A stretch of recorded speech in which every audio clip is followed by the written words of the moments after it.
Hi, praise the Lord. ദൈവിക തിരുനാമം വീണ്ടും വാഴ്ത്തപ്പെടുമാറാകട്ടെ. നിങ്ങളുടെ മുമ്പിൽ വീണ്ടും ഒരു ലൈവായി വരുവാൻ സർവശക്തനായ ദൈവം എനിക്ക് അവസരം തന്നതിനെ ഓർത്ത് ഞാൻ എൻ്റെ ദൈവത്തെ വാഴ്ത്തുന്നു, സ്തുതിക്കുന്നു, സ്തോത്രം ചെയ്യുന്നു. ഇന്ന് നമ്മൾ ചിന്തിക്കുന്നത് പുതിയ നിയമം, ന്യൂ കവനന്റ് എന്താണ് എന്നാണ്. നമ്മുടെ എല്ലാവരുടെയും കയ്യിൽ പഴയ നിയമവും പുതിയ നിയമവും ഉള്ള 66 പുസ്തകങ്ങളുള്ള പഴയ നിയമം മലാക്കി വരെയുള്ള പുസ്തകവും, അതിനുശേഷം പുതിയ നിയമത്തിൽ 27 പുസ്തകങ്ങൾ ചേർന്ന് മൊത്തം 66 പുസ്തകങ്ങൾ ഒരു ശേഖരം നമ്മുടെ കയ്യിൽ തന്നെ ഉണ്ട്. കാരണം പഴയ ഉടമ്പടി ആർക്കായിരുന്നു, പുതിയ ഉടമ്പടി ആർക്കായിരുന്നു എന്നുള്ളൊരു വിഷയത്തെക്കുറിച്ചാണ് നാം ഇന്ന് സംസാരിക്കുന്നത്. പ്രിയപ്പെട്ടവർ, നിങ്ങൾ വളരെ ശ്രദ്ധിച്ച് ഞാൻ പറയുന്ന വചനത്തിനകത്ത് ആധികാരികതയുണ്ടോ? ഇതിനകത്ത് യഹൂദനൊഴിച്ചുള്ള ബാക്കിയുള്ള ആളുകൾക്ക് എങ്ങനെ ഇതിനകത്ത് ആക്സസ് ഉണ്ടാവും, പ്രവേശനമുണ്ടാകും? ഈ പറഞ്ഞിരിക്കുന്ന ഈ കവനന്റ് പീപ്പിൾ ആരാണ്? ഈ പഴയ ഉടമ്പടി എന്താണ്, പുതിയ ഉടമ്പടി എന്താണ് എന്നൊരു വിഷയത്തിലാണ് നാം ഇന്ന് സംസാരിക്കുന്നത്. വളരെ ശ്രദ്ധയോടെ നിങ്ങൾ കേൾക്കുക. ഞാൻ പഴയ ഉടമ്പടിയുടെ ആരംഭത്തെ ആദ്യമായി വായിക്കുകയാണ്. അത് പുറപ്പാട് പുസ്തകം 24-ാം അധ്യായം അതിന്റെ 4 മുതലുള്ള വാക്യങ്ങളാണ് ഞാൻ നിങ്ങളുടെ മുമ്പിൽ വായിക്കുന്നത്. മോശ യഹോവയുടെ വചനങ്ങളൊക്കെയും എഴുതി അതികാലത്ത് എഴുന്നേറ്റ് പർവ്വതത്തിന്റെ അടിവാരത്ത് ഒരു യാഗപീഠവും ഇസ്രായേലിന്റെ 12 ഗോത്രങ്ങളുടെ സംഖ്യക്കൊത്തവണ്ണം 12 തൂണും പണിതു. നിങ്ങൾ വളരെ ശ്രദ്ധയോടെ കേൾക്കണം. പിന്നെ അവൻ ഇസ്രായേൽ മക്കളിൽ ചില ബാല്യക്കാരെ അയച്ചു. അവർ ഹോമയാഗങ്ങളെ കഴിച്ച് യഹോവയ്ക്ക് സമാധിയാഗങ്ങളായ കാളകളെയും അർപ്പിച്ചു. എന്നിട്ട് അടുത്തത്, മോശ രക്തത്തിൻ പാതി എടുത്ത് പാത്രങ്ങളിൽ ഒഴിച്ചു, രക്തത്തിൻ പാതി യാഗപീഠത്തിന് തളിച്ചു. അവൻ അവൻ നിയമപുസ്തകം എടുത്ത് ജനം കേൾക്കെ വായിച്ചു.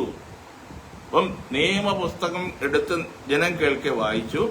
അടുത്തത്, യഹോവ കൽപ്പിച്ചതൊക്കെയും ഞങ്ങൾ അനുസരിച്ച് നടക്കുമെന്ന് അവർ പറഞ്ഞു. അപ്പോൾ മോശ രക്തമെടുത്ത് ജനത്തിന്മേൽ തളിച്ച് ഈ സകല വചനങ്ങളും ആധാരമാക്കി യഹോവ നിങ്ങളോട് ചെയ്തിരിക്കുന്ന നിയമത്തിന്റെ രക്തം ഇതാ എന്ന് പറഞ്ഞു. അപ്പൊ പഴയ നിയമം ആരംഭിക്കുന്നത് ഇസ്രായേൽ ജനത്തെ മിസ്രൈമിൽ നിന്ന് വിടുവിച്ചു കൊണ്ടുവന്ന് മോശ മുഖാന്തരം അവർക്ക് ഉടമ്പടി കൊടുത്ത്, ദൈവിക ഉടമ്പടി കൊടുത്ത് വാഗ്ദത്ത കനാനിലേക്ക് പ്രവേശനത്തിനുള്ള പ്രവേശന മാർഗത്തിൽ അല്ലെങ്കിൽ പ്രവേശന വഴിയിൽ അവർക്ക് ഒരു നിയമം കൊടുക്കുകയാണ്. അതാണ് പഴയ നിയമം. അപ്പൊ ഞാൻ പുറപ്പാട് പുസ്തകം 24-ാം അധ്യായം അതിന്റെ 1 മുതൽ 7-8 വാക്യങ്ങളിൽ കൃത്യമായിട്ട് അവിടെ എഴുതിയിട്ടുണ്ട്. മോശ ഉടമ്പടി സ്ഥാപിച്ച നിയമരക്തം അല്ലെങ്കിൽ നിയമരക്തം ഇതാ എന്ന് പറഞ്ഞു. അതിന് മോശ അഹരോനും നാദാബും അബീഹുവും ഇസ്രായേൽ മൂപ്പന്മാരിൽ 70 പേരോടുകൂടെ കയറി ചെന്ന് ഇസ്രായേലിന്റെ ദൈവത്തെ കണ്ടു. അവർ പാദങ്ങൾ കീഴെ നീലക്കല്ല് പടുത്ത സ്ഥലം പോലെയും ആകാശത്തിന്റെ സ്വച്ഛത പോലെയുമായിരുന്നു. അതായത് മോശ നിയമം സ്ഥാപിക്കുന്നത് ഇസ്രായേൽ ജനത്തിന്റെ മധ്യയാണെന്ന് ഞാൻ പറഞ്ഞു. അപ്പൊ നമ്മളിന്ന് നമ്മുടെ വിഷയം പുതിയ നിയമം ആർക്കായിരുന്നു, പുതിയ ഉടമ്പടി എന്താണ്? ഇതിൽ കൺഫ്യൂഷൻ മാറിക്കഴിഞ്ഞാൽ ഇതിന്റെ നാം തെറ്റിദ്ധരിക്കപ്പെട്ട് കിടക്കുന്ന അനേക പഠന വിഷയങ്ങൾ ക്രൈസ്തവ ലോകത്ത് മുഴുവൻ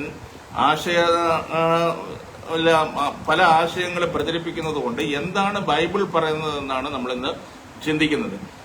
അപ്പം നമ്മൾ ആ വിഷയത്തിൽ ആധികാരികമായി നിൽക്കാനാണ് ഞാൻ താല്പര്യപ്പെടുന്നത്. അപ്പൊ പഴയ നിയമം എന്നാണ് സ്ഥാപിച്ചതെന്ന് കൃത്യമായിട്ട് ഞാൻ പറഞ്ഞു. പുറപ്പാട് പുസ്തകം 24-ാം അധ്യായം അതിന്റെ 1 മുതൽ താഴേക്ക് വായിക്കുമ്പോൾ കൃത്യമായിട്ട് ആരുടെ മധ്യത്തിലാണ് പഴയ നിയമം, മോശ മുഖാന്തരം കൊടുത്ത നിയമം എന്ന് നമുക്ക് മനസ്സിലാക്കാൻ പറ്റും. അപ്പം അതിനെ തന്നെ ലേവ്യ പുസ്തകം 18-ാം അധ്യായം 5-ാം വാക്യത്തിലൊക്കെ കൃത്യമായിട്ട് ലേവ്യ പുസ്തകത്തിൽ പറയും, എന്റെ ചട്ടങ്ങളും ന്യായങ്ങളും നിങ്ങൾ പാലിക്കണമെന്ന് അനേകം പ്രാവശ്യം അവർക്ക് മുന്നറിയിപ്പ് കൊടുക്കുന്നതായിട്ട് നാം കാണുന്നുണ്ട്. അപ്പൊ ഇന്ന് ഞാൻ നിന്നോട് കൽപ്പിക്കുന്ന വചനങ്ങൾ നിന്റെ ഹൃദയത്തിൽ സംഗ്രഹിക്കുകയും അവയെ നിന്റെ മക്കൾക്ക് ഉപദേശിച്ചു കൊടുക്കുകയും നീ വീട്ടിലിരിക്കുമ്പോഴും വഴി നടക്കുമ്പോഴും കിടക്കുമ്പോഴും എഴുന്നേൽക്കുമ്പോഴും അവയെക്കുറിച്ച് സംസാരിക്കണമെന്നൊക്കെയും പിതാവായി ദൈവം ആവർത്തനം 6-ന്റെ 6 നമ്മൾ പറയുന്നതായിട്ട് നമുക്ക് കാണാൻ പറ്റുന്നുണ്ട്. അപ്പം നമ്മള് ഈ നിയമങ്ങളെല്ലാം കൊടുത്തിട്ട് ഇസ്രായേൽ എന്ന സമൂഹത്തിന്റെ മധ്യത്തിലാണ് ഈ പഴയ ഉടമ്പടി കൊടുക്കുന്നത്. അപ്പൊ പഴയ ഉടമ്പടി ആർക്കാ കൊടുത്തതെന്ന് കൃത്യമായിട്ട് അവിടെ എഴുതിയിട്ടുണ്ട്. അവർ പിന്നെയും മോശയോടും മോശയോടെ നീയും അഹരോനും നാദാബും അബീഹൂബും ഇസ്രായേൽ മൂപ്പന്മാരിൽ 70 പേര് യഹോവയുടെ അടുക്കൽ കയറി വന്ന് ദൂരത്ത് നിന്ന് നമസ്കരിപ്പാൻ മോശ മാത്രം യഹോവയ്ക്ക് അടുത്തു വരട്ടെ. അവർ അടുത്തു വരരുത്, ഈ 70 പേർ അടുത്തു വരരുത്, ബാക്കി മോശ വരട്ടെ എന്ന് പറയുന്നുണ്ട്.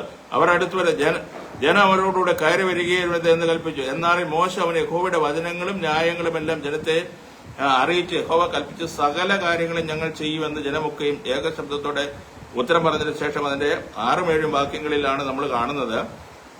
5-ാം വാക്യം, പിന്നെ അവൻ ഇസ്രായേൽ മക്കളിൽ ചില ബാല്യക്കാരെ അയച്ച് അവൻ ഹോമയാഗങ്ങളെ കഴിച്ച് യഹോവയ്ക്ക് സമാധാനയാഗങ്ങളെ കാളകളെയും അർപ്പിച്ചു.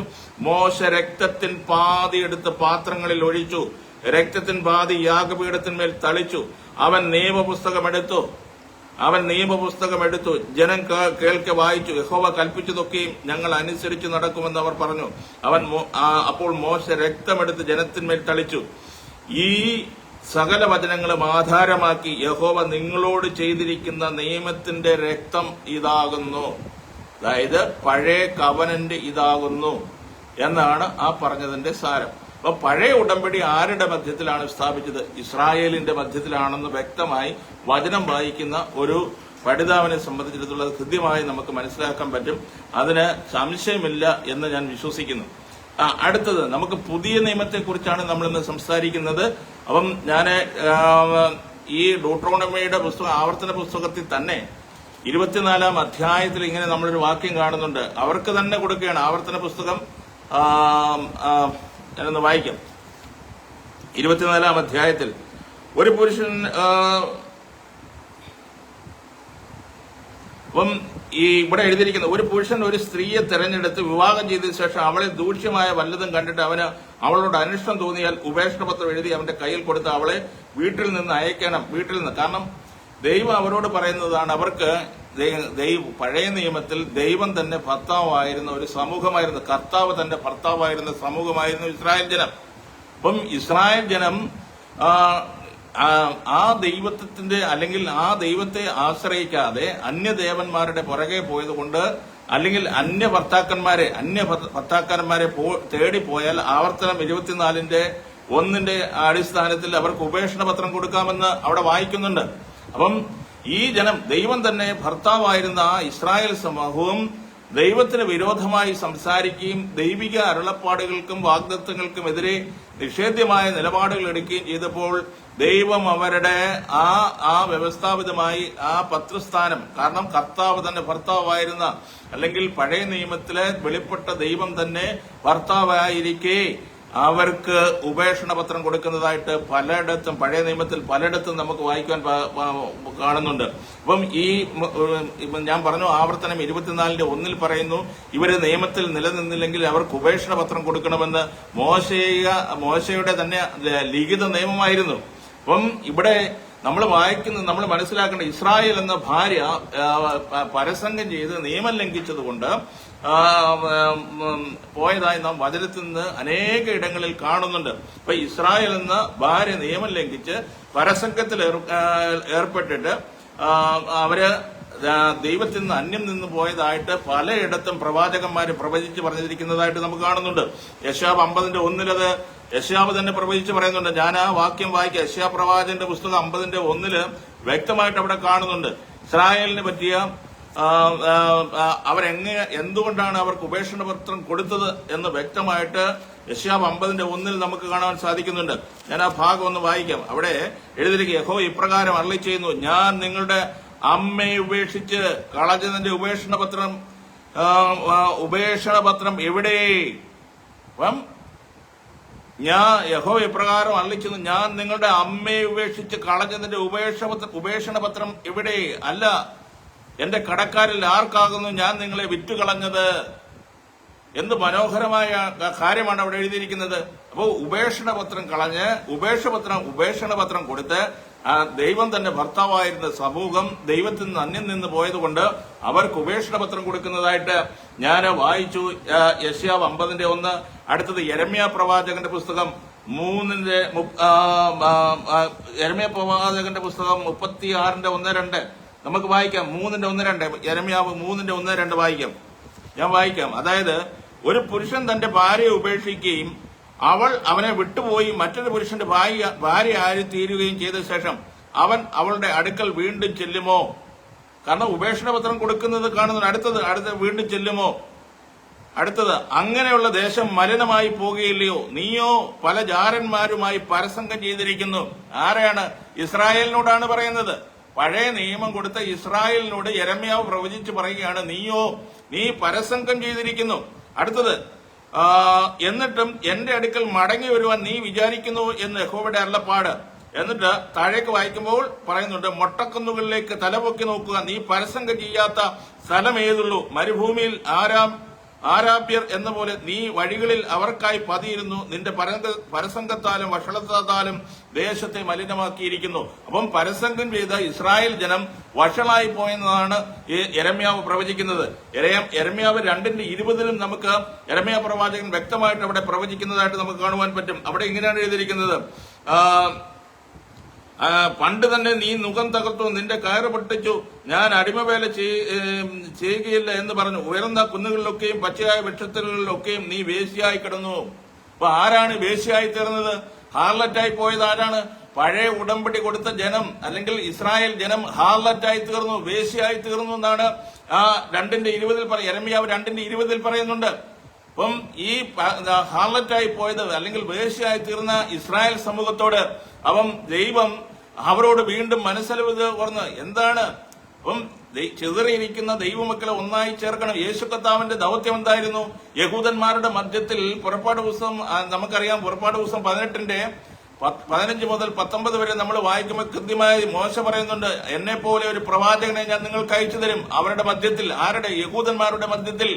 അപ്പൊ യഹൂദന്മാരുടെ മധ്യത്തിൽ ഒരു പ്രവാചകനെ അയച്ചിട്ട് അവര് പഴയ നിയമത്തിൽ കർത്താവ് ഭർത്താവായിരുന്നുവെങ്കിലും മോശയുടെ നിയമപ്രകാരം അവര് അന്യദേവന്റെ പുറകെ പോയാൽ, അന്യ ഭർത്താക്കന്മാരെ തേടിപ്പോയാൽ അവർക്ക് ഉപേക്ഷണപത്രം കൊടുത്തിട്ട് അവരെ പരസംഗം ചെയ്തു എന്നാണ് ദൈവവചനം പറയുന്നത്. അവരെ വീണ്ടും കൈക്കൊള്ളുവാൻ വേണ്ടി, അവരെ വീണ്ടും മനസ്സലിവ് തോന്നി തന്നോട് ചേർക്കുവാൻ, ദൈവത്തോട് അടുപ്പിക്കുവാൻ വേണ്ടി തന്റെ പുത്രൻ, ഏകജാതനായ പുത്രനെ തന്റെ ഭൂമിയിലേക്ക് അയക്കുകയാണ്.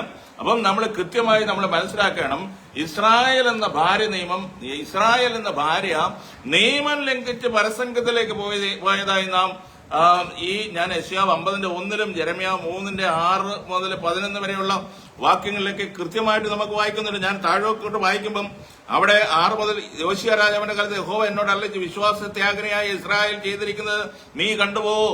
എന്നിട്ട് അവിടെ പറയുകയാണ്, അവൾ ഉയരമുള്ള എല്ലാ മലകളിലും എല്ലാ പച്ചമരത്തിൻ കീഴിലും ചെന്ന് അവിടെ പരസംഗം ചെയ്തു. ഇതൊക്കെയും ചെയ്ത ശേഷം അവൾ എന്റെ അടുക്കൽ മടങ്ങി വരുമെന്ന് ഞാൻ വിചാരിച്ചു. എന്നാൽ അവൾ മടങ്ങി വന്നില്ല. വിശ്വാസപാതകിയായ യഹൂദ എന്ന അവളുടെ സഹോദരി അത് കണ്ടു. കാരണം യഹൂദ എന്നും ഇസ്രായേൽ എന്നും യിരെമ്യാവിന്റെ കാലത്ത് വിഭജിക്കപ്പെട്ടു. രണ്ടായി രാജ്യം വിഭജിക്കപ്പെട്ടു. ശലോമോന്റെ കാലഘട്ടത്തിന് ശേഷം ശലോമോന്റെ സംയുക്ത ഇസ്രായേൽ രണ്ടായി വിഭജിക്കപ്പെട്ടിട്ട് യഹൂദ എന്നും ഇസ്രായേൽ എന്നും വിഭജിക്കുമ്പോൾ അവിടെ യെരമ്യാവ് തന്നെ പ്രവചിക്കുകയാണ്. 6-ാം വാക്യം മുതൽ യെരമ്യാവ് 3:6 മുതൽ കാണുന്നുണ്ട്. യോശിയാവിന്റെ കാലത്ത് യഹോവ എന്നോട് അരുളിച്ചത് വിശ്വാസത്യാഗിനിയായ ഇസ്രായേൽ ചെയ്തിരിക്കുന്നത് നീ കണ്ടുവോ. അവൾ ഉയരമുള്ള എല്ലാ മലമുകളിലും എല്ലാ പച്ചമരത്തിൻ കീഴിൽ ചെന്ന് അവിടെ പരസംഗം ചെയ്തു. ഇതൊക്കെയും ചെയ്ത ശേഷം അവൾ എന്റെ അടുക്കൽ മടങ്ങി വരുമെന്ന് ഞാൻ വിചാരിച്ചു. എന്നാൽ അവൾ മടങ്ങി വന്നില്ല. വിശ്വാസപാതകിയായ യഹൂദ എന്ന അവളുടെ സഹോദരി. അപ്പൊ ആരുടെ സഹോദരി? ഇസ്രായേലിന്റെ സഹോദരി. അല്ലെങ്കിൽ ഈ യഹൂദ എന്നും ഇസ്രായേൽ എന്നും രണ്ടായി വിഭജിക്കപ്പെട്ടവരെ ഒരു കൂട്ടരെ യഹൂദയെ സഹോദരി എന്നാണ് വിളിച്ചിരിക്കുന്നത്. അപ്പോൾ ഈ മനസ്സിലാക്കേണ്ടത് ഇത് മടങ്ങി വരും എന്ന് ഞാൻ വരും. എന്നാൽ അവൾ മടങ്ങി വിശ്വാസപാതകിയായ യഹൂദ എന്ന അവളുടെ സഹോദരി അത് കണ്ടു. വിശ്വാസത്യാഗിനിയായ ഇസ്രായേൽ വ്യഭിചാരം ചെയ്ത ഹേതുവാൽ തന്നെ ഞാൻ അവളെ ഉപേക്ഷിച്ച് ഉപേക്ഷണപത്രം കൊടുത്തത് വിശ്വാസപാതകിയായ യഹൂദ എന്ന അവളുടെ സഹോദരി കണ്ടിട്ട് ഭയപ്പെടാതെ അവളും ചെന്ന് പരസംഗം ചെയ്തു. അപ്പം രണ്ട് ഗ്രൂപ്പിൽപ്പെട്ടവരും യഹൂദയും ഇസ്രായേലും പരസംഗം ചെയ്തു. ദൈവസന്നിധിയിൽ നിന്ന് അന്യം നിന്ന് പോയതായിട്ട് നമുക്ക് കാണുവാൻ സാധിക്കുന്നുണ്ട്. ഞാൻ താഴേക്ക് ഇസ്രായേൽ വിശ്വാസപാതകിയായ യഹൂദയേക്കാൾ നീതിയുള്ളവളെന്ന് യഹോവ എന്നോട് അരുളി ചെയ്യുന്നു. കാരണം യഹൂദയിൽ നിന്ന് ഒരു രാജാവിനെ അല്ലെങ്കിൽ യഹൂദയിൽ നിന്ന് കർത്താവായ യേശുക്രിസ്തുവിനെ പുറത്തെടുക്കേണ്ടത് കൊണ്ട് അവൾ നീതി ഉള്ളവളെന്ന് പ്രവാചകൻ പറയുകയാണ്. അപ്പം ഇവിടെ നമ്മൾ ആ താഴേക്ക് വായിക്കുമ്പോൾ കൃത്യമായിട്ട് അവിടെ താഴേക്ക് വരുമ്പോൾ അതിന്റെ 15-ാം വാക്യത്തിലേക്ക് വരുമ്പോൾ വായിക്കും, ഞാൻ നിങ്ങൾക്ക് എന്റെ മനസ്സിനൊത്ത് ഇടയന്മാരെ നൽകും, അവർ നിങ്ങളെ ജ്ഞാനത്തോടും ബുദ്ധിയോടും കൂടെ മേയിക്കും. അപ്പം ഞാൻ നിങ്ങളുടെ മനസ്സിനൊത്ത് ഇടയന്മാരെ എന്നാണ് കൊടുക്കുന്നത്? ഈ ഇടയന്മാരെ ആദ്യം ഇടയന്മാരെ അയക്കും, പിന്നെ ബൈബിളിൽ പറയുന്നത് പിന്നെ വേട്ടക്കാരെ അയക്കുമെന്ന്. ആ ഇടയന്മാരെ അയച്ച് അവർക്ക് ബുദ്ധി ഉപദേശിച്ച് അവരെ വീണ്ടും മടക്കിക്കൊണ്ടുവരുമെന്നാണ് പറഞ്ഞിരിക്കുന്നത് പ്രവാചകൻ. അപ്പൊ ഇരമ്യാവ് ആരോടാണ് പ്രവചിക്കുന്നത്? ഇസ്രായേൽ സമൂഹത്തോട്. അപ്പം ഇവിടെ നാം കാണുന്നത് യെശയ്യാവ് 50:1 യെശയ്യാവ് 3:6 മുതൽ 11 വരെയുള്ള വാക്യങ്ങളിലും ഉപേക്ഷണപത്രം കൊടുക്കുന്ന ഒരു ഇസ്രായേൽ സമൂഹത്തെയാണ് നമുക്ക് കാണാൻ പറ്റുന്നത്. അപ്പം അതിന്റെ ഫലമായി ആദ്യം 10 ഗോത്രങ്ങൾ അശൂരിലേക്ക് പ്രവാസികളായി പോയി. അപ്പൊ ഞാൻ ഈ പറയുന്നത് വാസ്തവവിരുദ്ധമുണ്ടെങ്കിൽ ഏതെങ്കിലും പണ്ഡിതന്മാരോ തിയോളജിയൻസോ വചനത്തിന്റെ അടിസ്ഥാനത്തിൽ തെളിയിക്കുവാൻ കഴിവുള്ള പ്രിയപ്പെട്ട സഹോദരങ്ങളുണ്ടെങ്കിൽ തെളിയിക്കട്ടെ. അപ്പം ആദ്യം ഈ 10 ഗോത്രങ്ങൾ, അതായത് ഈ ഇസ്രായേലിൽ നിന്ന് സംയുക്ത ഇസ്രായേലിൽ നിന്ന് പിണങ്ങിപ്പോയി യഹൂദ എന്നും ഇസ്രായേൽ എന്നും രണ്ടായി വിഭജിക്കപ്പെട്ടപ്പോൾ നോർത്ത് കിങ്ഡം ഓഫ് ശമരിയ എന്ന് വിളിക്കും, അതല്ലെങ്കിൽ യാക്കോബ് ഗ്രഹം അല്ലെങ്കിൽ യോസഫ് ഗ്രഹം എന്നൊക്കെ വിളിക്കുന്ന ഈ 10 ഗോത്രത്തിൽ ആദ്യം അവര് BC 722 അശൂരിലേക്ക് പോയി. കാരണം ഈ 10 ഗോത്രങ്ങൾ അശൂരിലേക്ക് പ്രവാസികളായി പോയതായിട്ട് നമുക്ക് കാണുന്നുണ്ട്. അപ്പം ഇത് അക്കാര്യം 2 രാജാക്കന്മാർ 17:22-ലും 33-ലും എഴുതിയിരിക്കുന്നത് നമ്മൾ കാണുന്നുണ്ട്. അപ്പം ആ അധ്യായം മുഴുവൻ ഇസ്രായേൽ ജനം പ്രവാസത്തിലേക്ക് പോവുകയാണ്. ഏത് ഇസ്രായേല്? വടക്കേ രാജ്യമായ ഇസ്രായേല്. കൃത്യമായി നമ്മളത് മനസ്സിലാക്കണം. അപ്പം അങ്ങനെ ഇസ്രായേൽ സ്വദേശം വിട്ട് അശൂരിലേക്ക് പോകേണ്ടി വന്നു. വടക്കേ രാജ്യമായ ഇസ്രായേല് എവിടേക്ക് പോകേണ്ടി വന്നു? അസീറിയൻ പ്രവാസത്തിലേക്ക്, അശൂർ രാജാക്കന്മാരുടെ ആധിപത്യത്തിലേക്ക് അവരെ ഈ യഹൂദയിൽ നിന്ന് അവരെ പ്രവാസത്തിലേക്ക് പിടിച്ചുകൊണ്ടുപോവുകയാണ് അവിടുത്തെ ആ സമൂഹത്തെ മുഴുവൻ. ഈ വടക്കേ രാജ്യത്തെ.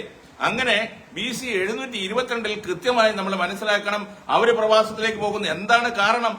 ദൈവം തന്നെ ഭർത്താവായിരുന്ന തന്റെ ജനം ആ നിയമത്തെ ലംഘിച്ച് അന്യ ദൈവങ്ങളുടെ പുറകെ പോയതുകൊണ്ട് ദൈവം തന്നെ പറഞ്ഞിട്ട് മോശയുടെ നിയമപ്രകാരം അവർക്ക് ഉപേക്ഷണപത്രം കൊടുക്കണം. അവർക്ക് ഉപേക്ഷണപത്രം കൊടുത്ത് അവരെ ദൈവസന്നിധിയിൽ നിന്ന് അവരെ ഉപേക്ഷിക്കണം. അങ്ങനെ ദൈവവചനം പറയുമ്പോൾ മോശയുടെ ന്യായപ്രമാണം അങ്ങനെയാണ് പറയുന്നത്. അങ്ങനെ ഇസ്രായേൽ സ്വദേശം വിട്ട് അശൂരിലേക്ക് പോകേണ്ടി വന്നത് ഞാൻ കൃത്യമായിട്ട് BC 722 പോയ കാര്യം ഞാൻ പറഞ്ഞു. പിന്നീട് യഹൂദ ബാബേലിലേക്ക് പോകേണ്ടി വന്നു. അതെന്താണ്? BC 586 അവർക്കൊരു 100 വർഷത്തെ ബോണസ് കൂടി അവർക്ക് കിട്ടി. BC 586 100-ൽ പരം വർഷം ബോണസ് അവർക്ക് ലഭിക്കുകയാണ്. അവര് യഹൂദ എന്ന് പറയുന്ന ആ 2.5 ഗോത്രം അവര് വീണ്ടും ഈ യഹൂദയുടെയും ഈ ജെറുസലേം ദേവാലയത്തിന്റെയും പ്രാന്തപ്രദേശമായിരുന്ന ഈ 2.5 ഗോത്രങ്ങൾ വസിച്ചിരുന്നത് അവർക്ക് ഒരു 100-120 വർഷത്തെ ബോണസും കൂടെ കിട്ടി. അതിനുശേഷം അവരും BC 586 പ്രവാസത്തിലേക്ക് പോവുകയാണ്. എന്താണ് കാരണം? തന്റെ ജനമായിരുന്ന ഇസ്രായേൽ തന്റെ ദൈവം കൊടുത്ത കൽപ്പനകളെ അനുസരിക്കാഞ്ഞതുകൊണ്ട്, അന്യദേവ ആരാധന ചെയ്തതുകൊണ്ട്, അന്യദേവന്റെ പിറകെ പോയതുകൊണ്ട്, ബാൽ എന്ന ദൈവത്തിന്റെ പുറകെ പോയതുകൊണ്ട്, അശേര എന്ന ദൈവത്തിന്റെ പുറകെ പോയതുകൊണ്ട് അവരെന്തോ ചെയ്തു? അവര് മലിനപ്പെട്ടു. അവർക്ക് ഉപേക്ഷണപത്രം കൊടുക്കുന്നതായിട്ട് കൃത്യമായിട്ട് നമ്മൾ യെശയ്യാവ് 50:1-ലും ഞാൻ നേരത്തെ പറഞ്ഞു, യിരെമ്യാവ് 3:6-11-ലും 6 മുതൽ 11 വരെയുള്ള വാക്യങ്ങളിൽ നമുക്ക് ഒത്തിരിയും സ്ഥലങ്ങളിൽ പറഞ്ഞു. പ്രവാചകന്മാര് പലയിടത്തും പ്രവചിച്ച് പറഞ്ഞിട്ടുണ്ട്. ഞാൻ ഷോർട്ടായിട്ടാണ് പറയുന്നത്. കാരണം ആർക്കാണ് പുതിയ നിയമം കൊടുത്തതെന്നുള്ളൊരു നമ്മളെല്ലാം പുതിയ പുസ്തകം നമ്മുടെ കയ്യിൽ കൊണ്ടു നടക്കുന്നുണ്ട്. ഇത് ആർക്കാണ് കൊടുത്തതെന്ന് നമുക്ക് തിരിച്ചറിയാതെ വണ്ണം നമ്മൾ ഈ പുസ്തകത്തെ എടുത്ത് വ്യാഖ്യാനിക്കുകയും, പുസ്തകം വ്യാഖ്യാനിക്കുന്നതുകൊണ്ട് തെറ്റല്ല. ഇനി ഫ്യൂച്ചറിൽ എന്തൊക്കെ സംഭവിക്കും, ഇനി ഭാവിയിലാണ് യഹൂദന്റെ വീണ്ടെടുപ്പ് നടക്കുന്നതെന്ന് പറയുന്നത് കൊണ്ടാണ് ഞാൻ ഇന്ന് കൃത്യമായിട്ട് നിങ്ങളുടെ മുമ്പിൽ ഈ വിവരങ്ങളെ ഞാൻ സംസാരിക്കുന്നത്. കാരണം ഇതൊക്കെ സംസാരിച്ച് കഴിഞ്ഞെങ്കിൽ മാത്രമേ ദേവാലയ നാശത്തോട് അനുബന്ധിച്ച് എന്തെല്ലാം കാര്യങ്ങൾ ഫുൾഫില്ലായി എന്ന് മനസ്സിലാക്കാൻ പറ്റൂ. അങ്ങനെ മാത്രമേ ഈ ഒലിവറ്റ് ഡിസ്കോസ് എന്ന് പറഞ്ഞ സംഭവത്തെ, അല്ലെങ്കിൽ മലമേൽ ഇരുന്ന് കർത്താവ് തന്റെ ജനത്തോട് പറഞ്ഞിരുന്ന ദേവാലയത്തിന്റെ നാശത്തെക്കുറിച്ച് നമ്മൾ വിവരിക്കുന്ന മത്തായി 24, ലൂക്കോസ് 21, മർക്കോസ് 13 പഠിച്ചു മനസ്സിലാക്കിയെങ്കിൽ മാത്രമേ, ഈ കാര്യങ്ങൾ പ്രാഥമികമായി അറിഞ്ഞെങ്കിൽ മാത്രമേ, നമുക്ക് അവിടേക്ക് പ്രവേശിച്ചെങ്കിൽ മാത്രമേ കൃത്യമായി ആ ഭാഗം മനസ്സിലാക്കുകയുള്ളൂ. അതുകൊണ്ട് ഞാനിവിടെ പറയുന്നത് ഈ ബാബേലിലേക്ക് പോയ കാര്യം 2 രാജാക്കന്മാർ 24:20 കൃത്യമായി ഈ യഹൂദ ബാബേലിലേക്ക് പ്രവാസത്തിലേക്ക് പോയത് BC 556 കാലഘട്ടത്തിലാണ്. ഇത് റാത്ത് ഓഫ് ഗോഡ്, ദൈവത്തിന്റെ കോപം ഖേതുവായെന്ന് എഴുതിയിരിക്കുന്നത്. ദൈവകോപം wrath of God, God vengeance എന്നൊക്കെയാണ് അവിടെ രേഖപ്പെടുത്തിയിരിക്കുന്നത്. അപ്പൊ ദൈവത്തിന്റെ കോപം നിമിത്തം, അപ്പൊ റാത്ത് ഓഫ് ഗോഡ് ദിവസം ദൈവം യഹൂദയ്ക്കും യെരൂശലേമിനും അങ്ങനെ ഭവിച്ചു എന്ന് വ്യക്തമായി ദൈവവചനത്തിൽ നമുക്ക് മനസ്സിലാക്കാൻ പറ്റും. ഒടുവിൽ അവരെ തന്റെ സന്നിധിയിൽ നിന്ന് തള്ളിക്കളഞ്ഞതായിട്ട് ദൈവവചനത്തിൽ നമുക്ക് വായിക്കാൻ പറ്റും. അങ്ങനെ 12 ഗോത്രങ്ങളും പ്രവാസത്തിലേക്ക് പോയ ശേഷമാണ് യഹോവ യിരെമ്യാവ് മുഖാന്തരം പുതിയ നിയമത്തെ വാഗ്ദത്തം കൊടുത്തത്. അപ്പം ഈ ഗോത്രങ്ങളെല്ലാം യഹൂദയും ഇസ്രായേലും പ്രവാസത്തിൽ ഇരിക്കുന്ന സമയത്താണ് യിരെമ്യാവിനോട് ദൈവം ഒരു പുതിയ ഉടമ്പടിയെ കൊടുത്ത് വാഗ്ദത്തം ചെയ്യുന്നത്. അത് യിരെമ്യാവ് 31 മുതൽ നമുക്ക് കാണുവാൻ സാധിക്കും.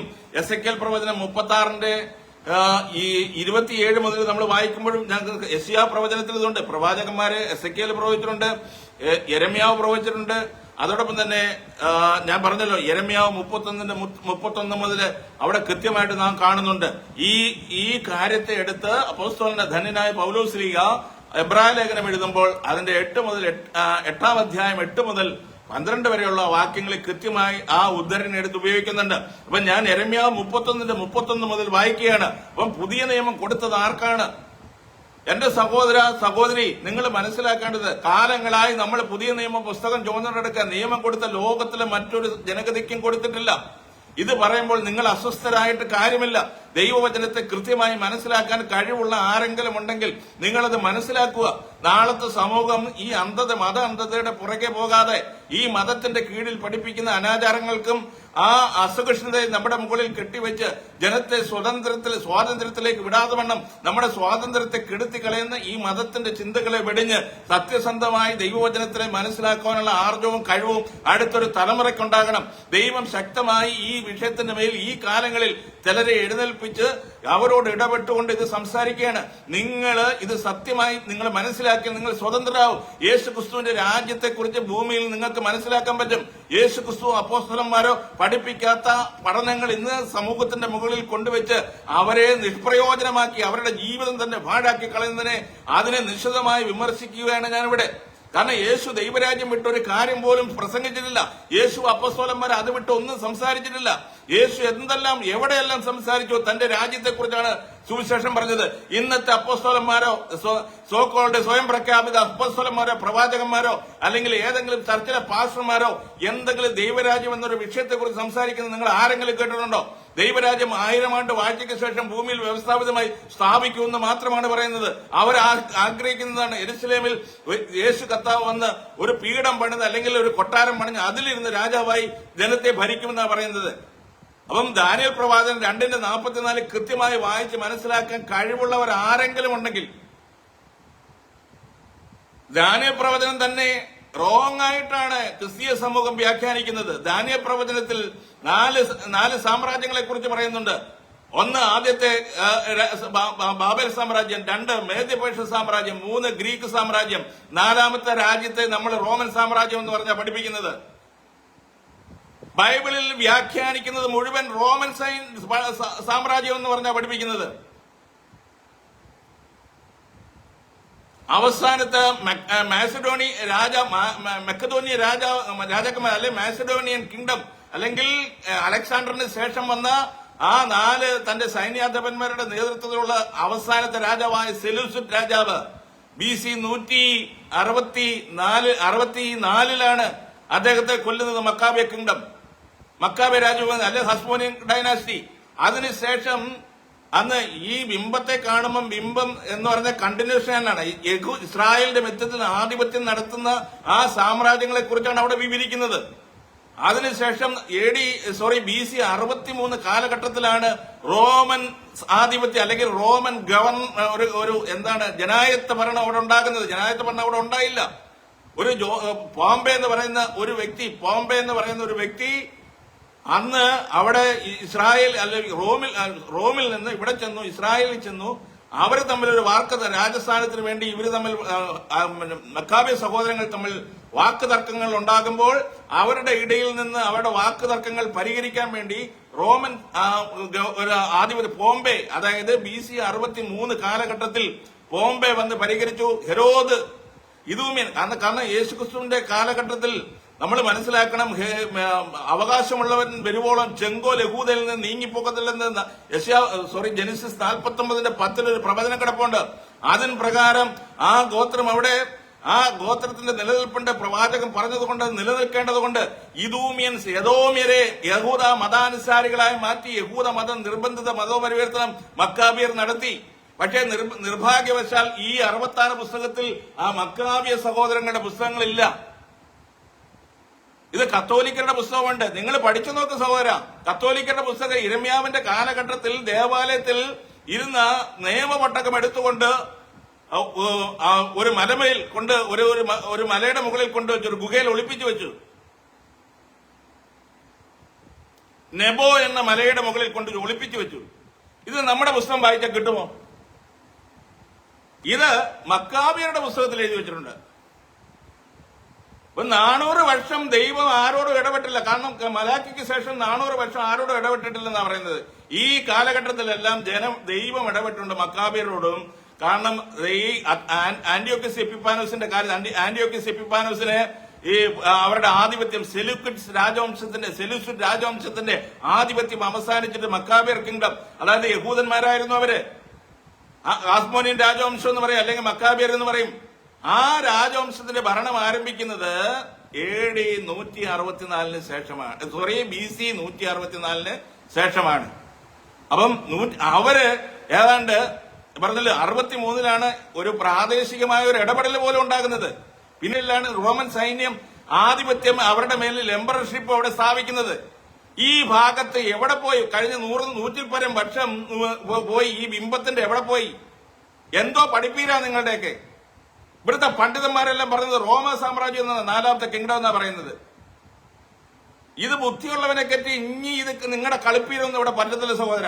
ഇതൊക്കെ കളിപ്പിച്ച് മതത്തെ സ്ഥാപിക്കാൻ, മതത്തിന്റെ കോമാളിത്തരങ്ങളെ നിങ്ങൾ അടിച്ചേൽപ്പിക്കാൻ നോക്കിയാണ് ഫ്യൂച്ചറിസ്റ്റിക് വാദികള് ഇരുന്ന് പറയുന്ന മടേധരമാണ്. റോമ സാമ്രാജ്യമല്ലത്, അത് അസ്മോനിയൻ ഡൈനാസ്റ്റി ആയിരുന്നു. യഹൂദന്മാരുടെ ആ ഇടയിലുള്ള ആ രാജാക്കന്മാരുടെ കാലത്താണ് കൈ തൊടാത്തൊരു കല്ല് 244. അപ്പം ഇത് മനസ്സിലാക്കാതെ ഈ കൈ തൊടാത്ത കല്ല്, ദാനിയേൽ കണ്ട സ്വപ്നം എന്താണ്? അതായത് ദാനിയേൽ സ്വപ്നത്തെ വിവരിക്കുകയാണ് ചെയ്യുന്നത്.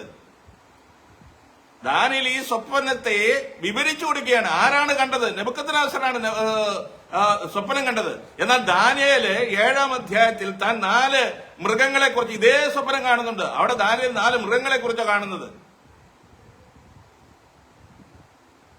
അപ്പം ഈ കാര്യങ്ങളെ 2 ആംഗിളിൽ, ഒന്ന് നെബൂഖദ്നേസർ കണ്ടു, ദാനിയേൽ അത് വിവരിച്ചു. കാരണം അതേ കാര്യം തന്നെ ദാനിയേൽ 7ാം അധ്യായത്തിൽ അത് മനസ്സിലാക്കുക. ദാനിയേൽ 4 മൃഗങ്ങളുടെ ആ സ്വപ്നം കാണിക്കുകയാണ്. ഇതേ കാര്യം തന്നെ 4 രാജാക്കന്മാരുടെ അല്ലെങ്കിൽ 4 സാമ്രാജ്യങ്ങളുടെ കാര്യമാണ്. അത് ഈ രാജാക്കന്മാരുടെ കാലത്താണ് ദൈവരാജ്യം ഭൂമിയിൽ വ്യവസ്ഥാപിതമായി സ്ഥാപിക്കേണ്ടത്. ഇനി ഭാവിയിൽ ദൈവരാജ്യം സ്ഥാപിക്കുമെന്ന് പറയുന്ന അച്ചാച്ചന്മാരെ എന്റെ പൊന്നു സഹോദര, 70 സംവത്സരം പോലും ഇനി ഭാവിയിൽ നിവർത്തിപ്പാനുള്ളതാണെന്ന് 70 സംവത്സരം പോലും എന്ന് പറയുന്ന അച്ചാച്ചന്മാരുണ്ട്. എന്തോ ചെയ്യാൻ പറ്റും? 70 സംവത്സരം എന്ന് പറയുന്നത് ഇസ്രായേലിനോട് പറയുന്നത് 70 സംവത്സരത്തിലേക്ക് അവർക്ക് 490 വർഷം ഇസ്രായേൽ ജനം ശബത്ത് ആചരിക്കാൻ, ഇതുകൊണ്ട് അവർക്ക് 70 സംവത്സരം ഫൈൻ കിട്ടി. അവര് അത് ബാബേലിലേക്ക് പ്രവാസത്തിലേക്ക് പോകുന്നതായിട്ട് നമ്മൾ കാണുന്നുണ്ട്. അപ്പൊ ഞാൻ പറഞ്ഞു വന്നതിന്റെ സാരം, പുതിയ നിയമം ആർക്കാണ് കൊടുക്കുന്നതെന്ന് കൃത്യമായി യെരമ്യാവ് 31 മുതൽ നമുക്ക് വായിക്കാൻ പറ്റും. അപ്പം ഞാൻ പറഞ്ഞു വന്നത്, എനിക്ക് ഈ ഫ്യൂച്ചറിസ്റ്റിക് വാദികളെ, കാരണം ഭാവിയിൽ ഇനി കർത്താവിനൊരു വരവുണ്ടായിട്ട് സകല മനുഷ്യത്തെയും ഡൂംസ് ഡേയില്, കാരണം കർത്താവ് ഒടുക്കത്തെ നാളിൽ എല്ലാത്തിനെയും ചുട്ടരിച്ച് ഭസ്മമാക്കി കർത്താവ് ഇങ്ങോട്ട് ആധിപത്യം സ്ഥാപിക്കുന്നുള്ളൊരു പഠിപ്പിന് ലോകത്ത് മുഴുവനുണ്ട്. ഇത് മതത്തിന്റെ അറിവില്ലായ്മയാണ്, അപ്പം അജ്ഞതയാണ്. എന്തൊരു ഗതികേടാണെന്ന് നോക്കണം മതം പഠിപ്പിക്കുന്നത്. അപ്പൊ യെരമ്യാ 31 മുതൽ വായിക്കുമ്പോൾ കൃത്യമായിട്ട് അവിടെ ഇരിക്കുന്നുണ്ട്, ഞാൻ ഇസ്രായേൽ ഗ്രഹത്തോടും യഹൂദ ഗ്രഹത്തോടും. ഇവിടെയുള്ള ആരുടെയെങ്കിലും പേര് അവിടെ എഴുതിയിട്ടുണ്ടോ? ഇന്ത്യയിലുള്ള ആരുടെയെങ്കിലും പേരെഴുതിയിട്ടുണ്ടോ? ഞാൻ ഇസ്രായേൽ ഗ്രഹത്തോടും യഹൂദ ഗ്രഹത്തോടും പുതിയൊരു നിയമം ചെയ്യുന്ന 31 ഞാൻ ഇസ്രായേൽ ഗ്രഹത്തോടും യഹൂദ ഗ്രഹത്തോടും പുതിയൊരു നിയമം ചെയ്യുന്ന കാലം വരും. എന്നിട്ട് അവിടെ പറയുകയാണ് എന്ന് യഹോവയുടെ അരുളപ്പാട്, ഞാൻ അവരുടെ പിതാക്കന്മാരെ കൈക്ക് പിടിച്ച് മിസ്രയീം ദേശത്ത് നിന്ന് കൊണ്ടുവന്ന നാളെ ഞാൻ അവരോട് ചെയ്ത നിയമം പോലെയല്ല. അപ്പൊ ഒന്നാമത്തെ നിയമം എന്നാണ്? ഞാൻ പുറപ്പാട് പുസ്തകം 24 അധ്യായത്തിൽ ആ നിയമം ചെയ്തത് ആരോടാണെന്ന് ഞാൻ ഇവിടെ പറഞ്ഞു. അപ്പൊ അടുത്ത നിയമം ആരോടാണ് ചെയ്യുന്നത്? അതേ സമൂഹത്തോട്, ഇസ്രായേൽ ഗ്രഹത്തോടും യഹൂദ ഗ്രഹത്തോടും. അല്ലാതെ ലോകത്തിലുള്ള ഒരു മനുഷ്യരോടും ആ കവനന്റ് ഉടമ്പടി വെച്ചിട്ടില്ല. നിങ്ങൾ പുസ്തകം വായിക്കുമ്പോൾ അല്പമെങ്കിലും ഞാൻ ഈ പറയുമ്പം നിങ്ങൾക്കൊരു ഉളുപ്പുണ്ടാകും, നിങ്ങൾ ഉണ്ടാകട്ടെ. ഈ പുസ്തകം ഒന്ന് മനസ്സിലാക്കി വായിര്. നിങ്ങളുടെ പുസ്തകങ്ങളിൽ കാലങ്ങളായി ഇത് കക്ഷത്ത് ചുമന്നുകൊണ്ട് നടക്കല്ലേ? കാലങ്ങളായി കക്ഷത്ത് ചുമക്കുന്നുണ്ടോ ഇത് ഈ വ്യവസ്ഥാപിതമായ ബൈബിൾ കോളേജിൽ നിന്ന് തിയോളജിക്കൽ പഠനങ്ങൾ വെച്ച് ഇവര് വ്യവസ്ഥാപിതമായി നമ്മളെ പഠിപ്പിച്ചു വിടുന്ന പഠനങ്ങൾക്കപ്പുറത്തമായി നമ്മളൊന്നും ചിന്തിക്കത്തില്ല. മനുഷ്യന്റെ ബുദ്ധിയെ കെട്ടിവെച്ചിരിക്കുക. അപ്പൊ നിങ്ങൾ മനസ്സിലാക്കേണ്ടത് ആരോടാണ് ഞാൻ പുതിയ നിയമം ചെയ്യുന്നത്? ഇസ്രായേൽ ഗ്രഹത്തോടും യഹൂദ ഗ്രഹത്തോടും.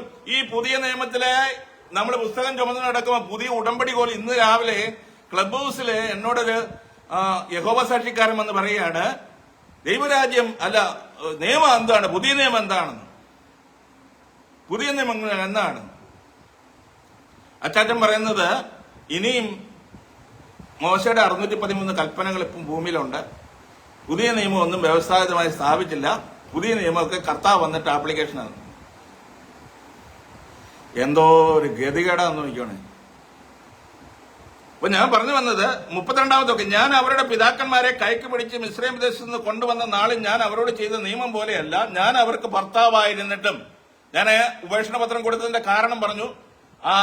യെശയ്യാപ്രവചനം 50 അധ്യായം 1 വാക്യത്തിലും ആവർത്തന പുസ്തകം തന്നെ ഞാൻ നിങ്ങളുടെക്ക് ഞാൻ പലവട്ടം പറഞ്ഞു. 24:1 ഡ്യൂട്രോണമി 24:1 ഉപേക്ഷണ പത്രം കൊടുക്കുന്നതിന്റെ റീസൺ എന്താണെന്ന് പറഞ്ഞു. അടുത്തത് ഞാൻ കൃത്യമായിട്ട് പറഞ്ഞു എന്താണ് ലേവ്യ പുസ്തകം 18:15 പറഞ്ഞു. അവരുടെ ചട്ടങ്ങളും വിധികളും ന്യായങ്ങളും നിങ്ങൾ പാലിക്കണമെന്ന് എത്രയോ തവണ യഹോവയായ ദൈവം തന്റെ ജനത്തോട് പറഞ്ഞു.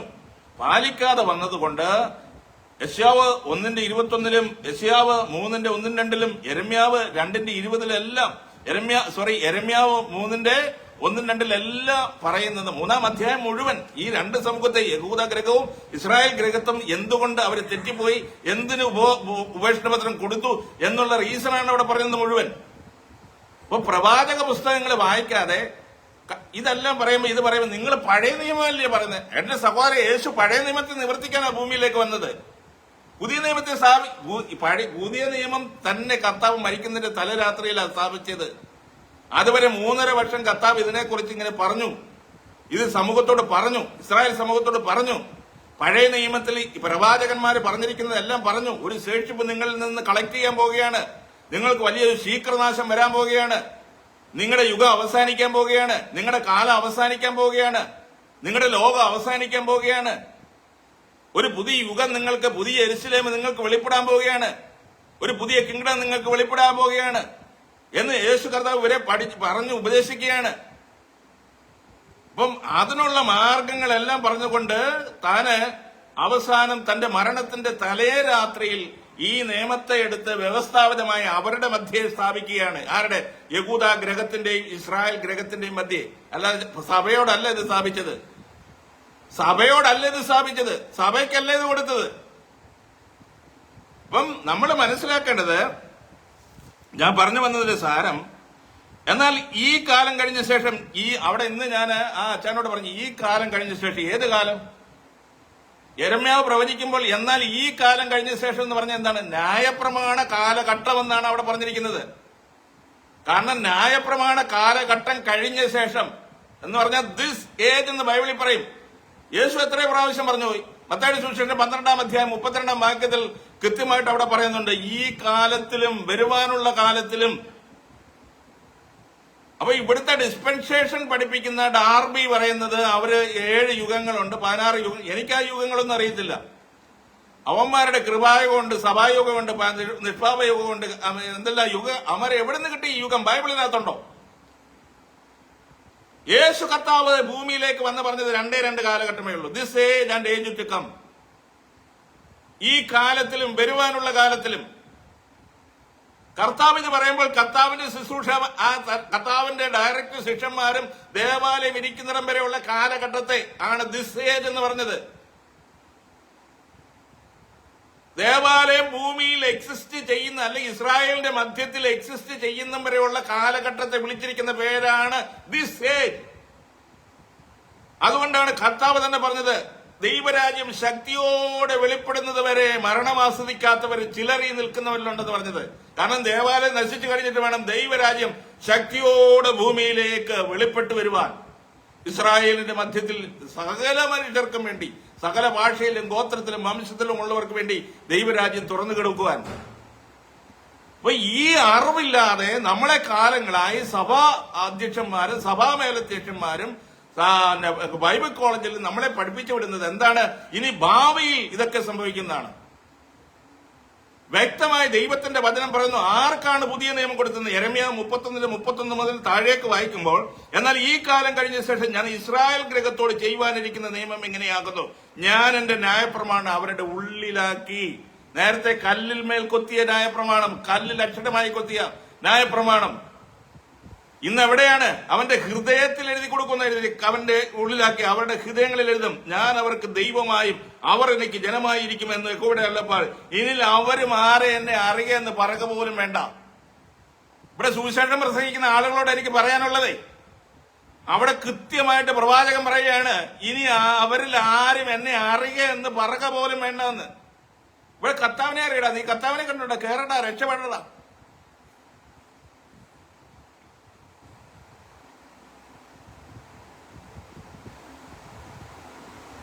അപ്പം ഞാൻ എന്റെ ന്യായപ്രമാണം അവരുടെ ഉള്ളിലാക്കി അവരുടെ ഹൃദയങ്ങളിൽ എഴുതും. ഞാൻ അവർക്ക് ദൈവമായും അവർ എനിക്ക് ജനമായിരിക്കും എന്ന് യഹോവയുടെ. ഇനി അവരിൽ ആരും എന്റെ കൂട്ടുകാരനെയും തന്റെ സഹോദരനെ യഹോവയെ അറിയുക എന്ന് ഉപദേശിക്കുകയില്ല. അവർ ആബാലവത്ത് എല്ലാവരും എന്നെ അറിയും.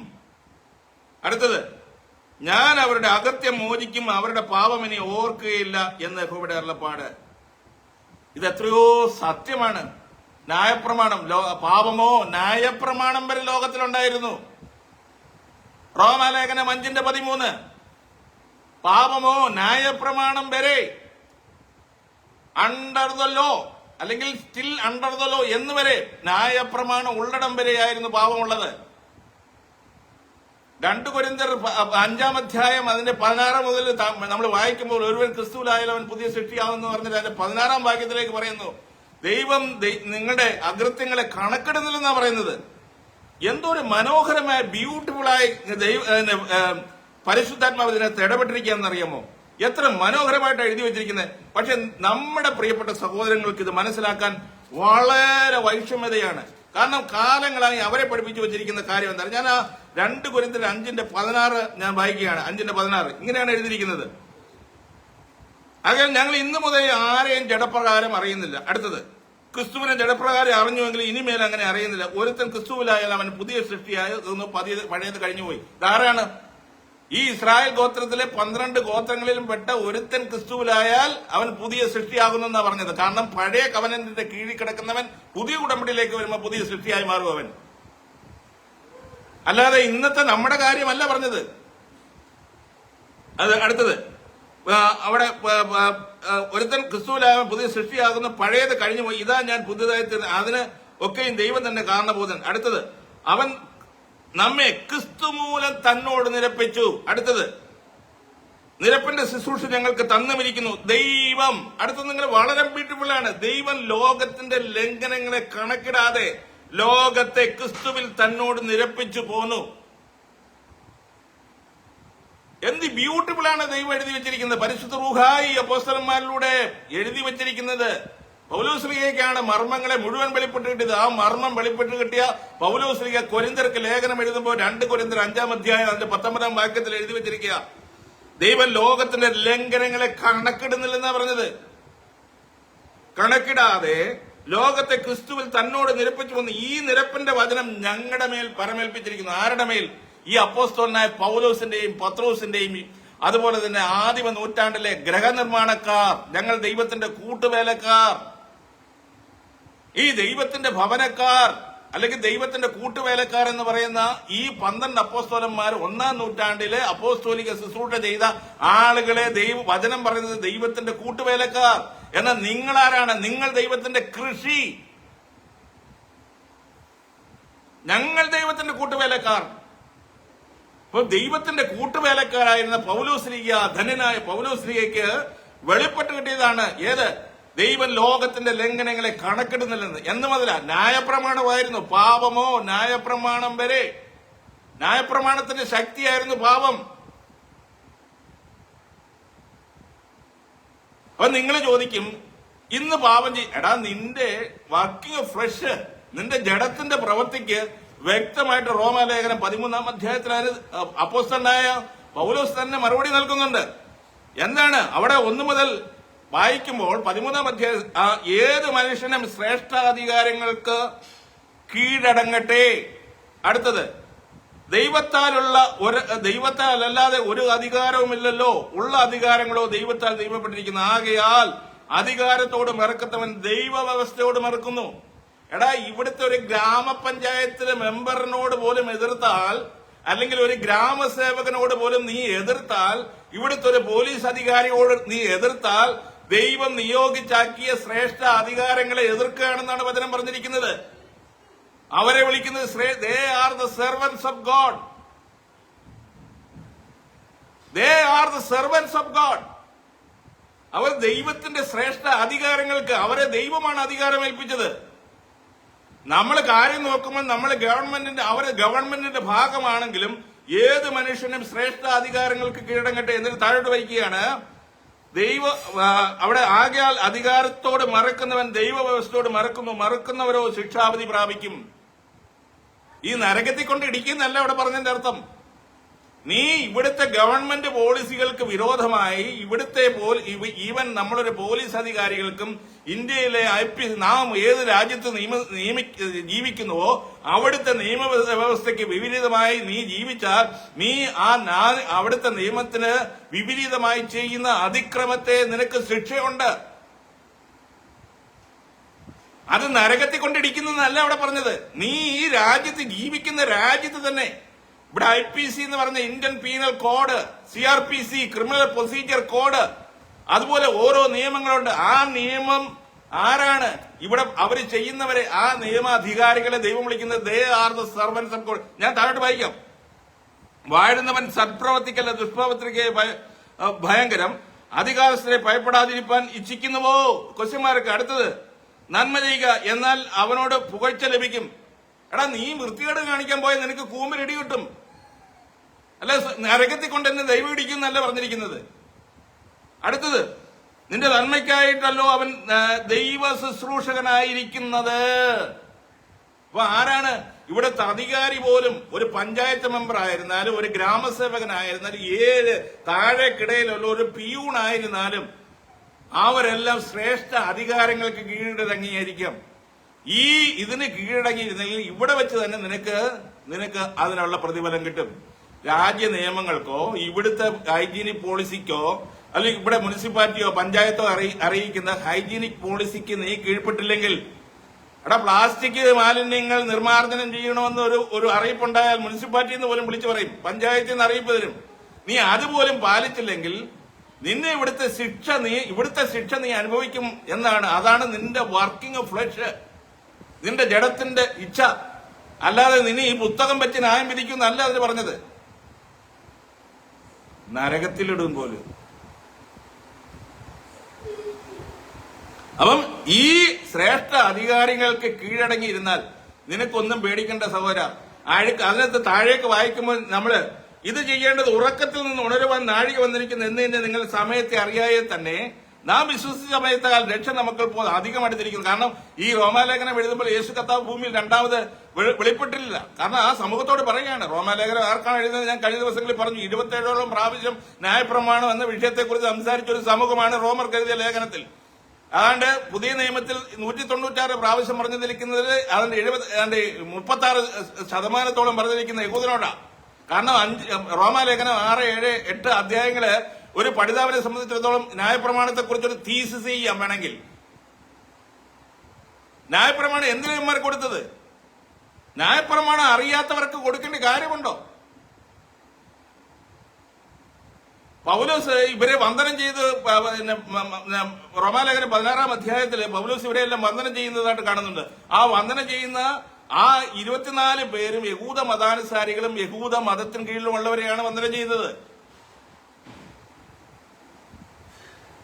അക്വിലാവിനെയും പ്രിസ്കില്ലയും എല്ലാം യഹൂദന്മാർ, അതിന് താഴോട്ട് മതാനുസാരികളുണ്ട്. കാരണം ഇതെല്ലാം നമ്മൾ മനസ്സിലാക്കുമ്പോൾ കൃത്യമായിട്ട് മനസ്സിലാക്കാതെ ബൈബിൾ കൊണ്ട് മനസ്സിലാക്കാതെ ഇത് ചുമന്ന് എന്റെ പുസ്തകം ചുമന്നു നടക്കുമ്പോൾ നിനക്ക് പുസ്തകമുണ്ട്, നിനക്ക് ഇതിനകത്ത് ആക്സസ് ഉണ്ടെന്നേ, നിനക്ക് ഇതിനകത്ത് പ്രവേശനമുണ്ട്. എങ്ങനെയാണ്? ദൈവം ഉലക സ്ഥാപനത്തിന് മുമ്പേ നിന്നെ കണ്ടു എന്നാണ് ദൈവവചനത്തിൽ എഴുതി വെച്ചിരിക്കുന്നത്. എഫെസ്യ ലേഖനം 1-ാം അധ്യായം 3-ാം വാക്യത്തിൽ അൺബ്ലെമിഷ്ഡ് ആയിട്ട്. 2 തിമോഥെയോസ് 1-ാം അധ്യായം 9-ാം വാക്യത്തിൽ കൃത്യമായിട്ട് അവിടെ എഴുതി കാലങ്ങൾക്ക് യുഗങ്ങൾക്ക് മുമ്പേ നിന്നെ തെരഞ്ഞെടുത്തുവെന്ന്. ഇപ്പൊ യഹൂദന് കൊടുത്തൊരു പുസ്തകത്തെ, ഞാൻ പറഞ്ഞ പുതിയ നിയമം കൊടുത്തത് ആർക്കാണ്? പഴയ നിയമം കൊടുത്തത് ആർക്കാണ്? ഈ സമൂഹത്തിനാണെന്ന് പറഞ്ഞാൽ നിങ്ങൾക്ക് എന്താ കയ്പുണ്ടാകുന്നത്? എന്നോട് എന്തിനാ കലിക്കുന്നത്? അപ്പം ദൈവത്തിന്റെ വാഗ്ദത്തങ്ങൾ അത് എന്ത് തന്നെയായാലും ക്രിസ്തുവിൽ ഉവ്വെന്ന് തന്നെയാണെന്ന് കൊരിന്ത്യർക്ക് എഴുതിയ ലേഖനം 2 കൊരിന്ത്യർ 1-ാം അധ്യായം 20-ാം വാക്യത്തിൽ നമ്മൾ കാണുന്നുണ്ട്. അപ്പം ദൈവം പിതാക്കന്മാരോട് ചെയ്ത വാഗ്ദത്തങ്ങളെ ഉറപ്പിക്കേണ്ടതിന് ക്രിസ്തു ദൈവത്തിന്റെ സത്യനിമിത്തം പരിച്ഛേദനയ്ക്ക് ശുശ്രൂഷകനായി തീർന്നു. അപ്പൊ പരിച്ഛേദനക്കാർക്ക് പരിച്ഛേദനക്കാരെന്ന് പറയുന്ന ആരാണ് സഹോദര? കാണാതെ പോയ ആടുകൾ എന്ന് പറയുന്നത് ഞാനും നിങ്ങളുമാണോ? ഈ ഇസ്രായേലിലെ 12 ഗോത്രത്തിൽപ്പെട്ട ആ സമൂഹം 2.5 ഗോത്രം അല്ലെ 2 ഗോത്രം അവർ യഹൂദ എന്നും മറ്റ് 10 ഗോത്രത്തെ ഇവരെയാണ് ചിതറിയിരിക്കുന്ന ദൈവമക്കൾ എന്ന് യോഹന്നാൻ 11:52 പറയുന്നത്. ഇവരെയാണ് കാണാതെ പോയതെന്ന് ബൈബിൾ പഠിപ്പിക്കുന്നത്. ഇവരെ തേടിയാണ് കർത്താവിന്റെ മിനിസ്ട്രി പോലും. കർത്താവ് തന്റെ 12 ശിഷ്യന്മാരെ അയച്ച് നിയോഗിച്ചയക്കുമ്പോൾ 10-ാം അധ്യായത്തില് കൃത്യമായിട്ട് നമ്മൾ 10-ാം അധ്യായം വായിച്ച് പ്രോഗ്രസീവായി വായിക്കുമ്പോൾ കൃത്യമായിട്ട് അവിടെ കാണുന്നുണ്ട് ആർക്കാണ് അവിടെ നിയമം കൊടുത്തതെന്ന്, ആരെയാണ് അയക്കുന്നതെന്ന് കൃത്യമായിട്ട് വായിക്കുന്ന ഒരാളെ സംബന്ധിച്ചിടത്തോളം മനസ്സിലാക്കും. വചനം വായിക്കുമ്പോൾ ഇച്ചിരിയെങ്കിലും ലോജിക്ക് വെച്ച് വായര്. നിങ്ങളുടെ കയ്യിൽ ഈ പുസ്തകം ഇരിക്കുന്നത് സമാധാനത്തിൽ നിങ്ങളത് വായര്. ഈ മതപഠനശാലയിൽ പോയി പുൾപ്പിച്ചിരിക്കുന്ന പാട്ടർ പടച്ചു വിടുന്നത് കേട്ടോണ്ട് ആമയും പറഞ്ഞുകൊണ്ട് ഇറങ്ങി വരാതെ കാലങ്ങളായി നിങ്ങൾ അങ്ങനെയല്ലേ ചെയ്യുന്നത്? അത് അവിടെ എഴുതിയിരിക്കുന്നത് എന്താണ്? 10-ാം അധ്യായം 23-ാം വാക്യം. അവിടെ ഞാൻ ചെന്നായ്ക്കളുടെ നടുവിൽ ആടിനെ പോലെ ഞാൻ നിങ്ങളെ അയക്കുന്നു. ആകയാൽ പാമ്പിനെ പോലെ ബുദ്ധിയുള്ളവനും പ്രാവിനെ പോലെ കളങ്കമില്ലാത്തവനായി മനുഷ്യരെ സൂക്ഷിച്ചുകൊള്ളുവിൻ. അവർ നിങ്ങളെ ന്യായാധിപ സഭകളിൽ ഏൽപ്പിക്കും. ന്യായാധിപ സഭകൾ എന്ന് പറഞ്ഞാൽ എന്താ? സന്നദ്ധീൻ സംഘത്തിൽ ഏൽപ്പിക്കുന്ന. അടുത്തത്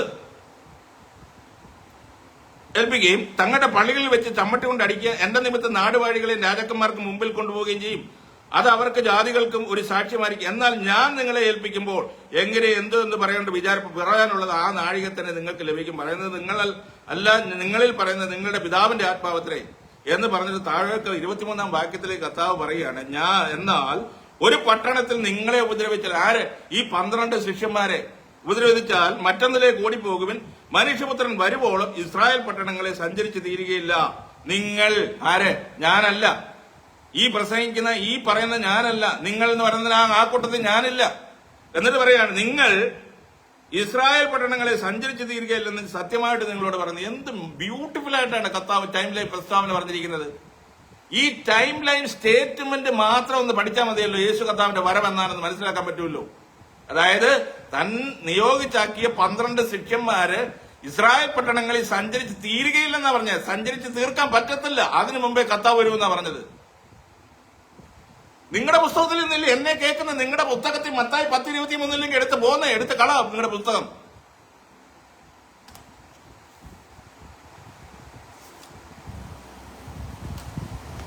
നിങ്ങളുടെ കയ്യിലില്ലേ പുസ്തകം? ഈ പുസ്തകത്തിൽ കർത്താവ് പറഞ്ഞാന്നോ? കർത്താവ് കള്ളനാണോ? നിങ്ങളുടെ കർത്താവ് കള്ളനായിരിക്കും, എന്റെ കർത്താവ് കള്ളനല്ല. നിങ്ങൾ കൊണ്ട് കിടക്കുന്ന ഈ പുസ്തകത്തിനകത്ത് പറഞ്ഞിരിക്കുന്ന നിങ്ങളുടെ കർത്താവ് കള്ളനാ.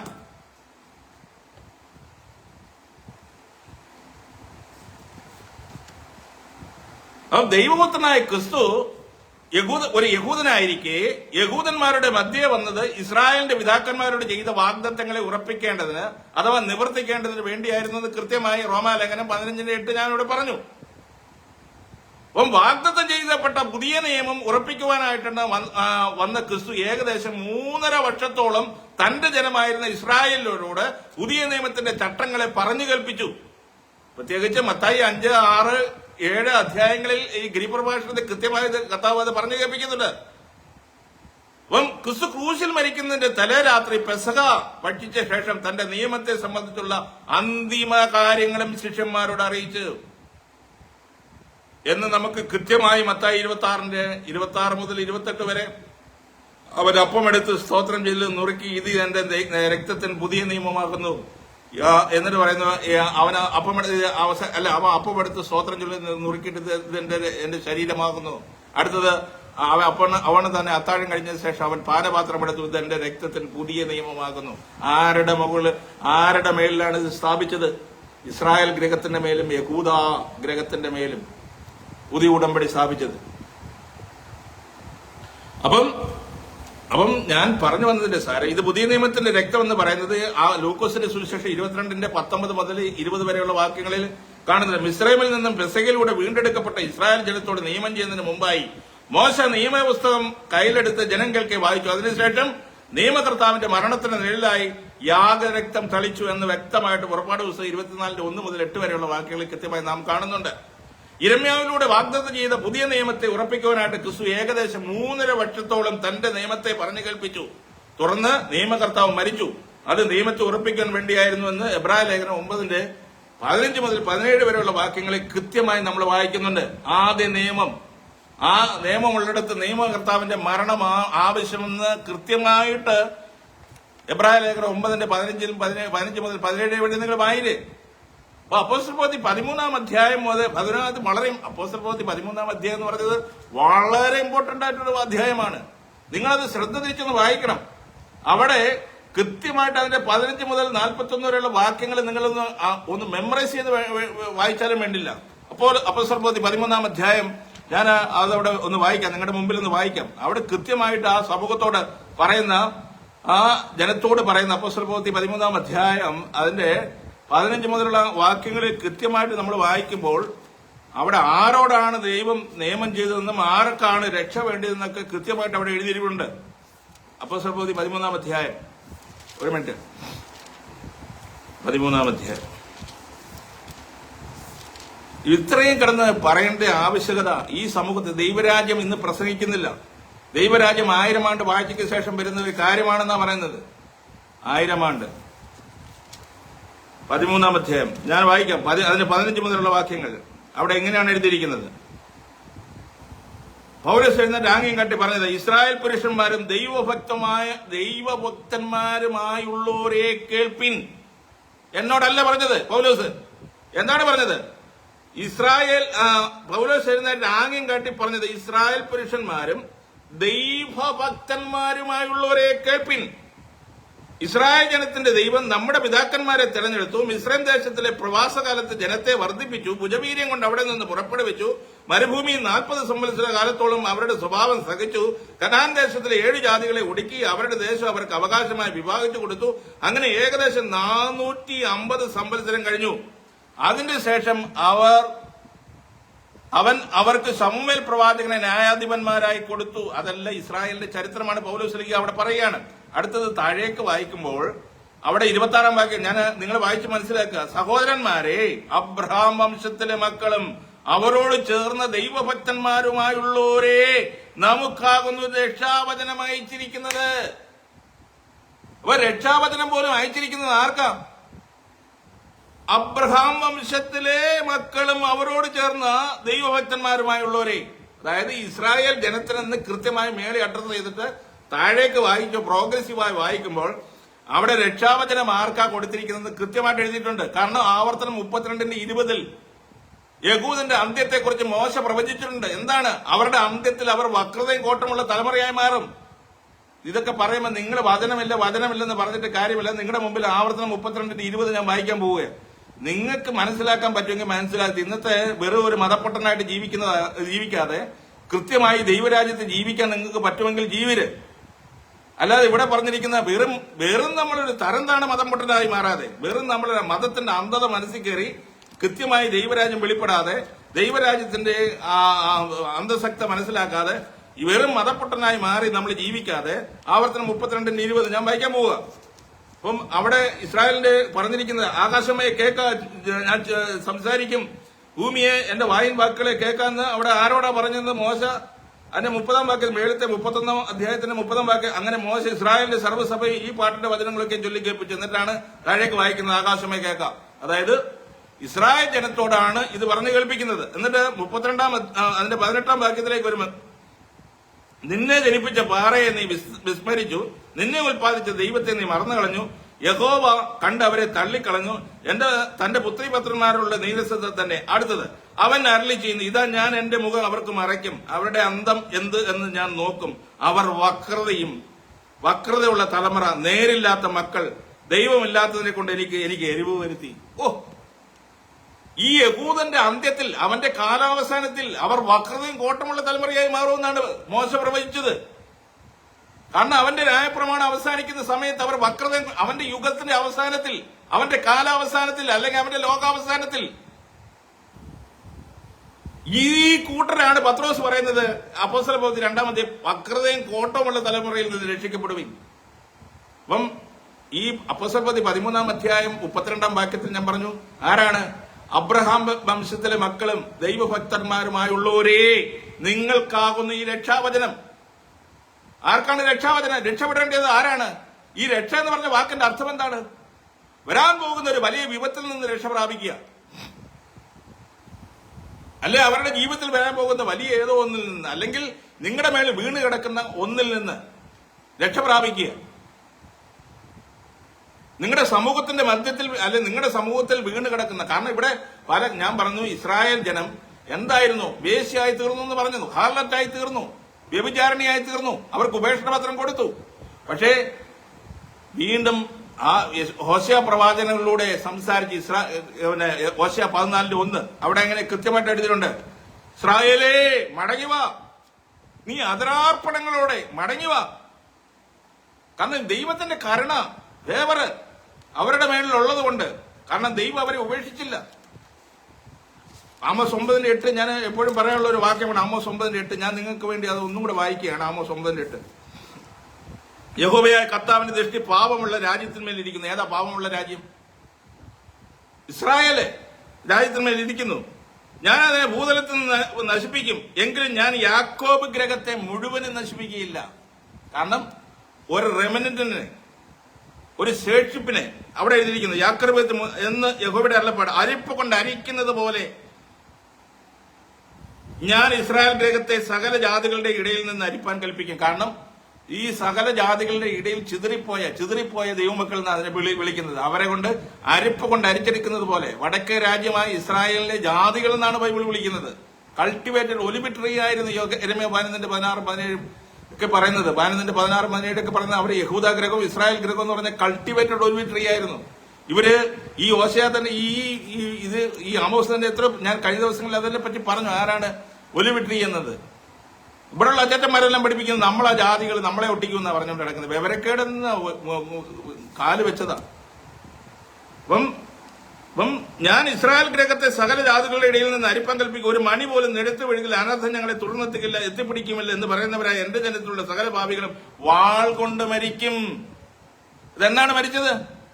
യഹൂദ ഗ്രഹത്തിന്റെ അല്ലെങ്കിൽ ഇസ്രായേൽ ഗ്രഹത്തിന്റെ സകല പാപികളും വാൾ കൊണ്ട് മരിച്ചതെന്ന്. എന്ന് അവർ ഏദോമിൽ ശേഷിച്ചിരിക്കുന്നവരുടെയും എന്റെ നാമം വിളിക്കപ്പെട്ടിരിക്കുന്ന സകല ജാതികളുടെയും ദേശത്തെ കൈവശമാക്കേണ്ടതിന് വീണുപോയ ദാവീദിൻ കൂടാരത്തെ ഞാൻ അന്നാളിൽ നിവർത്തും. അപ്പം ദാവീദും ദൈവമായിട്ട് ഡയറക്റ്റ് ഇന്റിമസി ആയിരുന്നു. കാരണം ഈ കാട്ടിക്കിടക്കുന്ന ഈ ബാലകന് എന്തോ അവിടെ ദേവാലയം ഉണ്ടോ? ഷെക്കാന ഗ്ലോറി ഇറങ്ങുന്നിടത്ത് പോയി ഇരുന്ന് പ്രാർത്ഥിച്ചോ? ആകെ ചെയ്യുന്നത് ഈ കിന്നരവും വീണയും വെച്ചിട്ട് അദ്ദേഹം ഈ കാട്ടിക്കിടന്ന് മൃഗങ്ങളെ മേയ്ക്കുന്ന കൂട്ടത്തിൽ ഏതെന്റെ വൃക്ഷത്തിന്റെ മേളിൽ കയറിയിരുന്ന് അദ്ദേഹത്തിന് ഇതെന്താണ്, ഈ പ്രാകാരം എന്താണെന്നോ, അദ്ദേഹത്തിന്റെ വിശുദ്ധ സ്ഥലം എന്താണെന്നോ, അതിവിശുദ്ധ സ്ഥലം എന്താണെന്നോ, പരിശുദ്ധ സ്ഥലം ഒന്നും ഈ ദാവീദിൻ കൂടാരത്തിൽ, അതായത് മനുഷ്യനും ദൈവവുമായിട്ടുള്ള ഡയറക്റ്റ് ബന്ധം പുനഃസ്ഥാപിക്കുന്ന പറഞ്ഞതിന്റെ അർത്ഥം ദാവീദിൻ കൂടാരത്തെ. ദാവീദ് അങ്ങനെയാണ്, മനുഷ്യനും ദാവീദും ദൈവവുമായിട്ടുള്ള ഡയറക്റ്റ് ബന്ധം ദാവീദിൻ കൂടാരത്തെ എന്ന് പറയുന്നത്. ആ ഇന്റിമസി റിലേഷൻഷിപ്പ് പുനഃസ്ഥാപിക്കും. ദാവീദ് എങ്ങനെ കാട്ടിൽ ദൈവത്തെ ആരാധിച്ചോ, അവിടെ പ്രാകാരമോ വിശുദ്ധ സ്ഥലമോ അതിപരിശുദ്ധ സ്ഥലമോ ഒന്നുമില്ല. അവിടെ പോയിരുന്ന് പൂജിക്കാനോ ആരാധിക്കാനോ. അദ്ദേഹം ആകെ കിട്ടുന്ന തന്റെ നാവിൽ തരുന്ന ആ സ്വരമധുരമായ ഗാനങ്ങൾ വെച്ച് ദൈവത്തെ മഹത്വപ്പെടുത്തുമ്പോൾ താനും ദൈവവുമായിട്ടുള്ള റിലേഷൻഷിപ്പ്, അതാണ് ദാവീദിൻ കൂടാരം. നിവർത്തും എന്നാ പറഞ്ഞത്. ഏത് നാളിൽ? ഇവനെ അരിപ്പ് കൊണ്ട് അരിച്ചെടുത്തതിന് ശേഷം. ഇതെന്നാ സംഭവിക്കേണ്ടത്? യെശയ്യാ 10-ാം 20-ാം വാക്യത്തിലാണ് ഇത് അവിടെ കൃത്യമായിട്ട് അവിടെ പറയുന്നുണ്ട്. എന്താണ്? യാക്കോബ് ഗൃഹത്തെ വീരനാം ദൈവത്തിലേക്ക് മടക്കി കൊണ്ടുവരും, ഒരു ശേഷിപ്പിനെ ആ കാലഘട്ടത്തിൽ. എന്നിട്ട് അവർക്ക് നീതിയെ പ്രവഹിക്കുന്നതായ ഒരു സംഹാരം നിർണ്ണയിക്കപ്പെട്ടിരിക്കുന്നു. AD 70 നടക്കുന്ന സംഹാരത്തെ കുറിച്ചാണ് പറയുന്നത്. അപ്പൊ കൃത്യമായിട്ട് നാം മനസ്സിലാക്കേണ്ടത്, ഈ പുതിയ നിയമം കൊടുത്തതുപോലും, ഞാൻ നീട്ടുന്നില്ല, ബൈബിളില് ലൈവ് നീണ്ടുപോകും. കാരണം പുതിയ നിയമം കൊടുത്തതുപോലും നമുക്കാർക്കുമല്ല. ലോകത്തിൽ ഒരു മനുഷ്യർക്കും ദൈവം പുതിയ നിയമം കൊടുത്തില്ല. പുതിയ നിയമം കൊടുത്തതുപോലും ഇസ്രായേൽ ഗ്രഹത്തിനും യഹൂദ ഗ്രഹത്തിനുമാണെന്നുള്ള കാര്യം, വാസ്തവം ഈ പുസ്തകത്തിൽ നിന്ന് നിങ്ങൾ മനസ്സിലാക്കുക. ഈ പുസ്തകം കള്ളത്തിനും പറയത്തില്ല. ഇവിടുത്തെ മതപഠനശാലയിൽ നിന്ന് പഠിച്ചിറങ്ങുന്ന പാട്ടർമാര് കള്ളം പറഞ്ഞുകൊണ്ട് കിടക്കുക. ഈ പുസ്തകം കൊടുത്തിരിക്കുന്നത്, ഈ നിയമം കൊടുത്തിരിക്കുന്നത്, പഴയ നിയമം കൊടുത്തിരിക്കുന്നതും പുതിയ നിയമം കൊടുത്തിരിക്കുന്നതും ഈ സമൂഹത്തിനാണ്.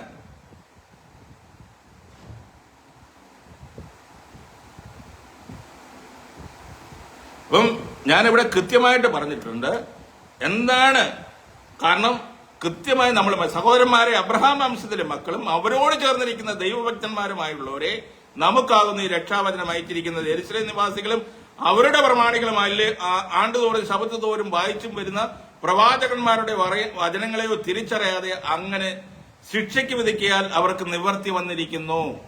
ഞാൻ 13-26 മുതൽ 32 വരെയുള്ള വാക്യങ്ങളിൽ ഇടയ്ക്കുള്ള ഒരു വാക്യമാണ് വായിച്ചത്. നിങ്ങളുടെ പഠനത്തിന് വേണ്ടി ഞാൻ വിടുന്നു.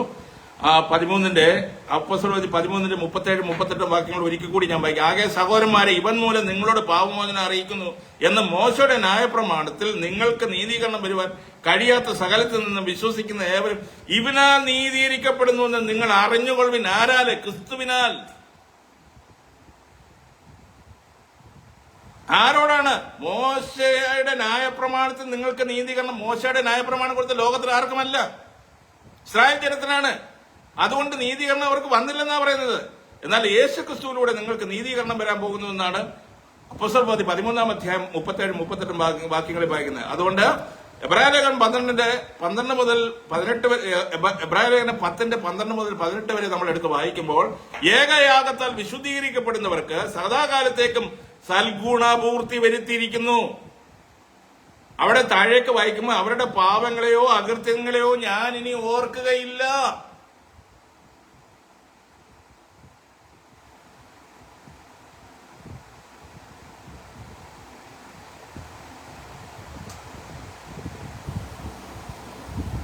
അപ്പം ഞാൻ എന്ത് ബ്യൂട്ടിഫുൾ ആണ്. റോമാലേഖനം 15-26 ഇവിടെ കൃത്യമായിട്ട് പറഞ്ഞു, ജാതികളുടെ പൂർണ്ണസംഖ്യ ചേരുവോളം ഇസ്രായേലിന് അംശമായ കാഠിന്യം സംഭവിച്ചിരിക്കുന്നു എന്ന് പറയുന്നുണ്ട്. അതിന്റെ അടുത്ത വാക്യത്തിൽ പറയുന്നു, ഇങ്ങനെ യാക്കോബ് ഗ്രഹം മുഴുവനും രക്ഷിക്കപ്പെടും. ആ ശേഷിപ്പിനെ, യാക്കോബ് ഗ്രഹത്തിലെ കാണാതെ പോയ ആടുകളെ, അല്ലെങ്കിൽ യോസഫ് ഗ്രഹത്തിലെ ആ റെമനന്റിനെ കർത്താവ് കളക്ട് ചെയ്യാൻ പോവുകയാണ്. എന്നിട്ടാണ് അവർക്ക് പുതിയ ഉടമ്പടി പോലും കൊടുക്കുന്നത്. ഇനി ഭാവിയില കളക്ട് ചെയ്യുന്നെങ്കിൽ ഈ പുതിയ നിയമം ചുമക്കേണ്ട വലിയ കാര്യമുണ്ടോ? ഈ യഹൂദ സമൂഹം ഇന്നും ഇത് തിരിച്ചറിഞ്ഞിട്ടില്ല. പക്ഷേ ഒരു സമൂഹം, കാരണം കർത്താവിന്റെ കാലത്ത് പെല്ലയിലേക്ക് ഓടിപ്പോയ 9 ലക്ഷം പേരുണ്ട്. കാരണം അപ്പോസ്തലന്മാരുടെ പ്രവർത്തന ഫലമായി ആദിമ നൂറ്റാണ്ടിൽ തന്നെ AD 70 മുമ്പ്, ദേവാലയം നശിക്കുന്നതിന് മുമ്പ് ഒരു റെമനന്റിനെ ദൈവം കളക്ട് ചെയ്തു.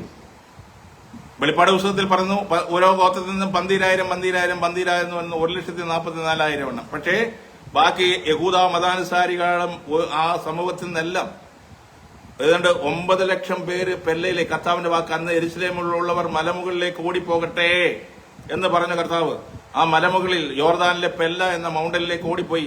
അവരുടെ രോമം പോലും ഒരെണ്ണത്തിൽ പോലും ആരും തൊട്ടില്ല. എന്നാൽ തന്റെ വ്രതന്മാർ നിമിത്തമോ ആ നാളുകൾ ചുരുങ്ങുമെന്ന് പറഞ്ഞു.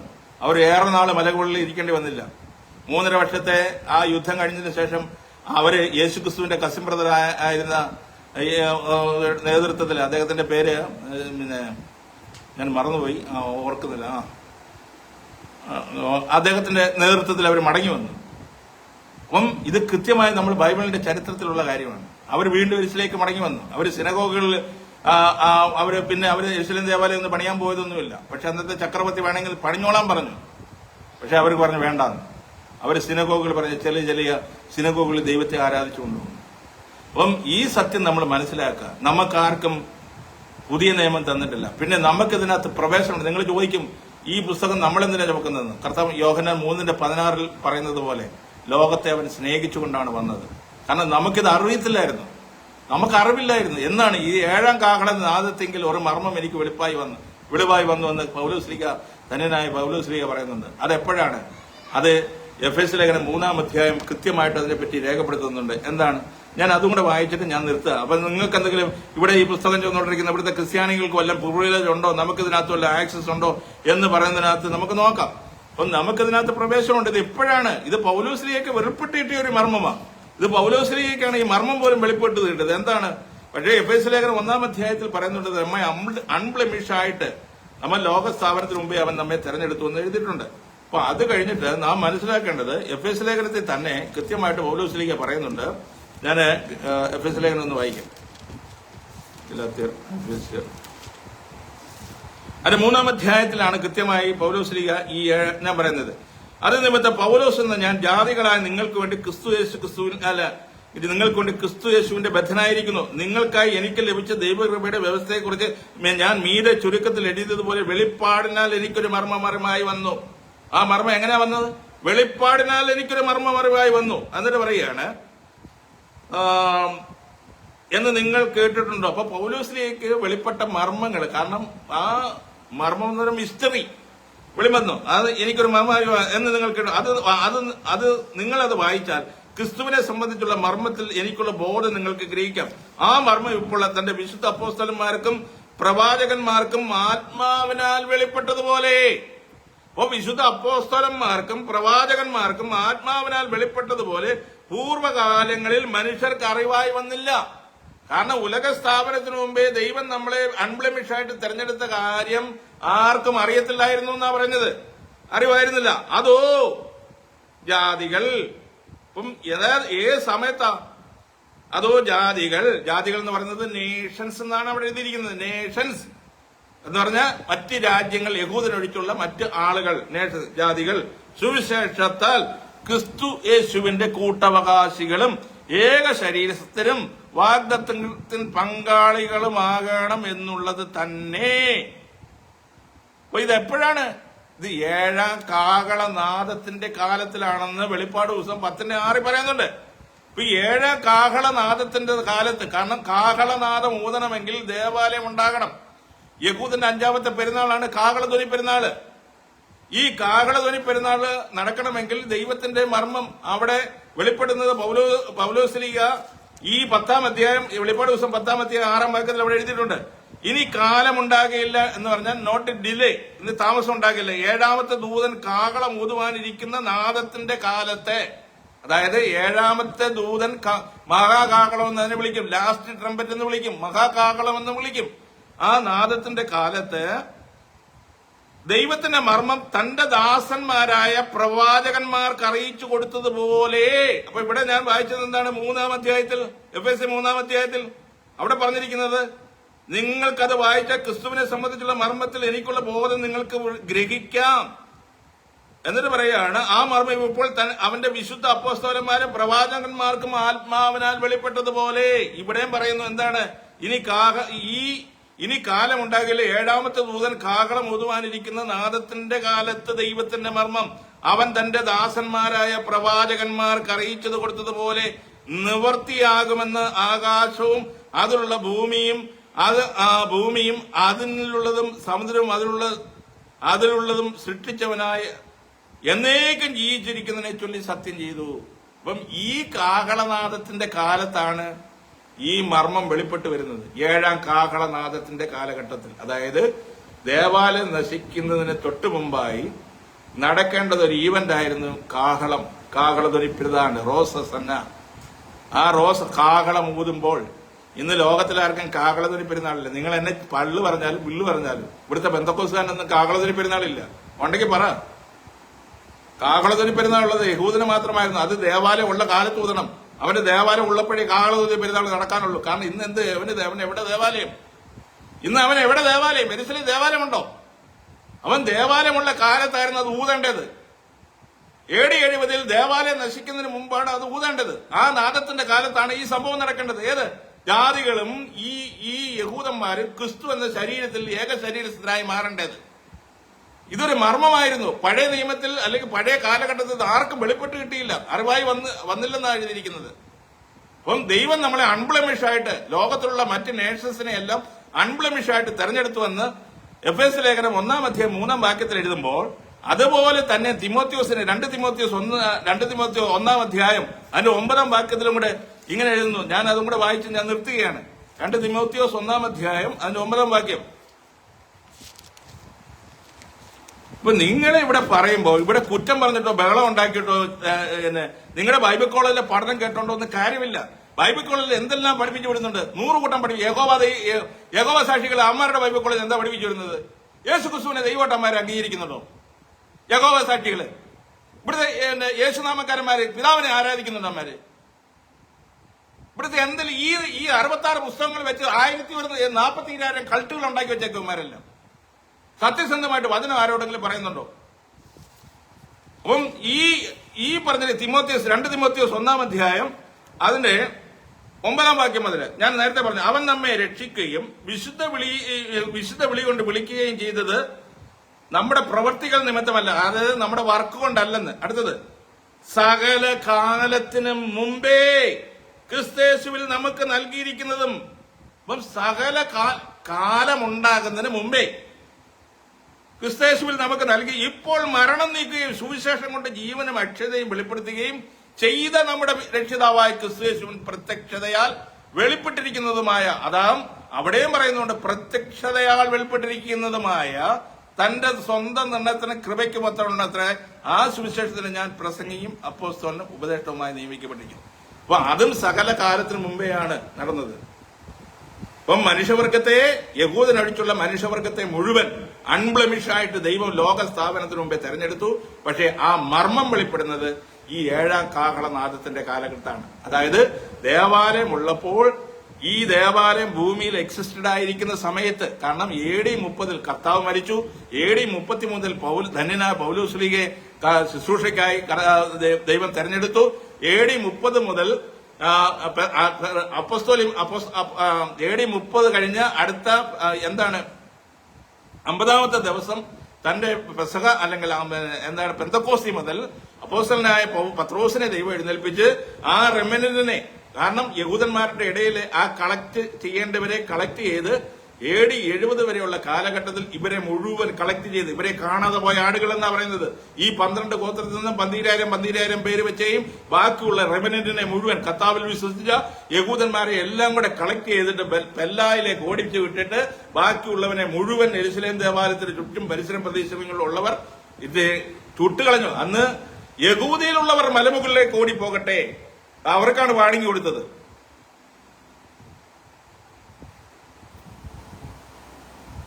അപ്പം അന്ന് ആ നാശം അവിടെ സംഭവിച്ചു.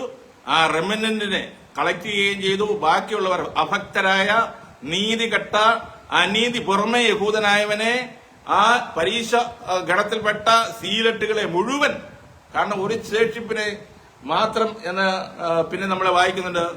പിന്നെ പോട്ടെ AD 73 നമ്മൾ തകർക്കുന്നതായിട്ട് കാണുന്നുണ്ട്. അതൊരു ശേഷിപ്പ് 1000 താഴെയുള്ള ആളുകൾ മാത്രമേ ഉള്ളായിരുന്നു. അത് കഴിയുന്നതോടെ ഇസ്രായേലിന്റെ അല്ലെങ്കിൽ അവരുടെ മുഴുവൻ ടോട്ടൽ ഡിസ്ട്രക്ഷൻ നടക്കുകയാണ്.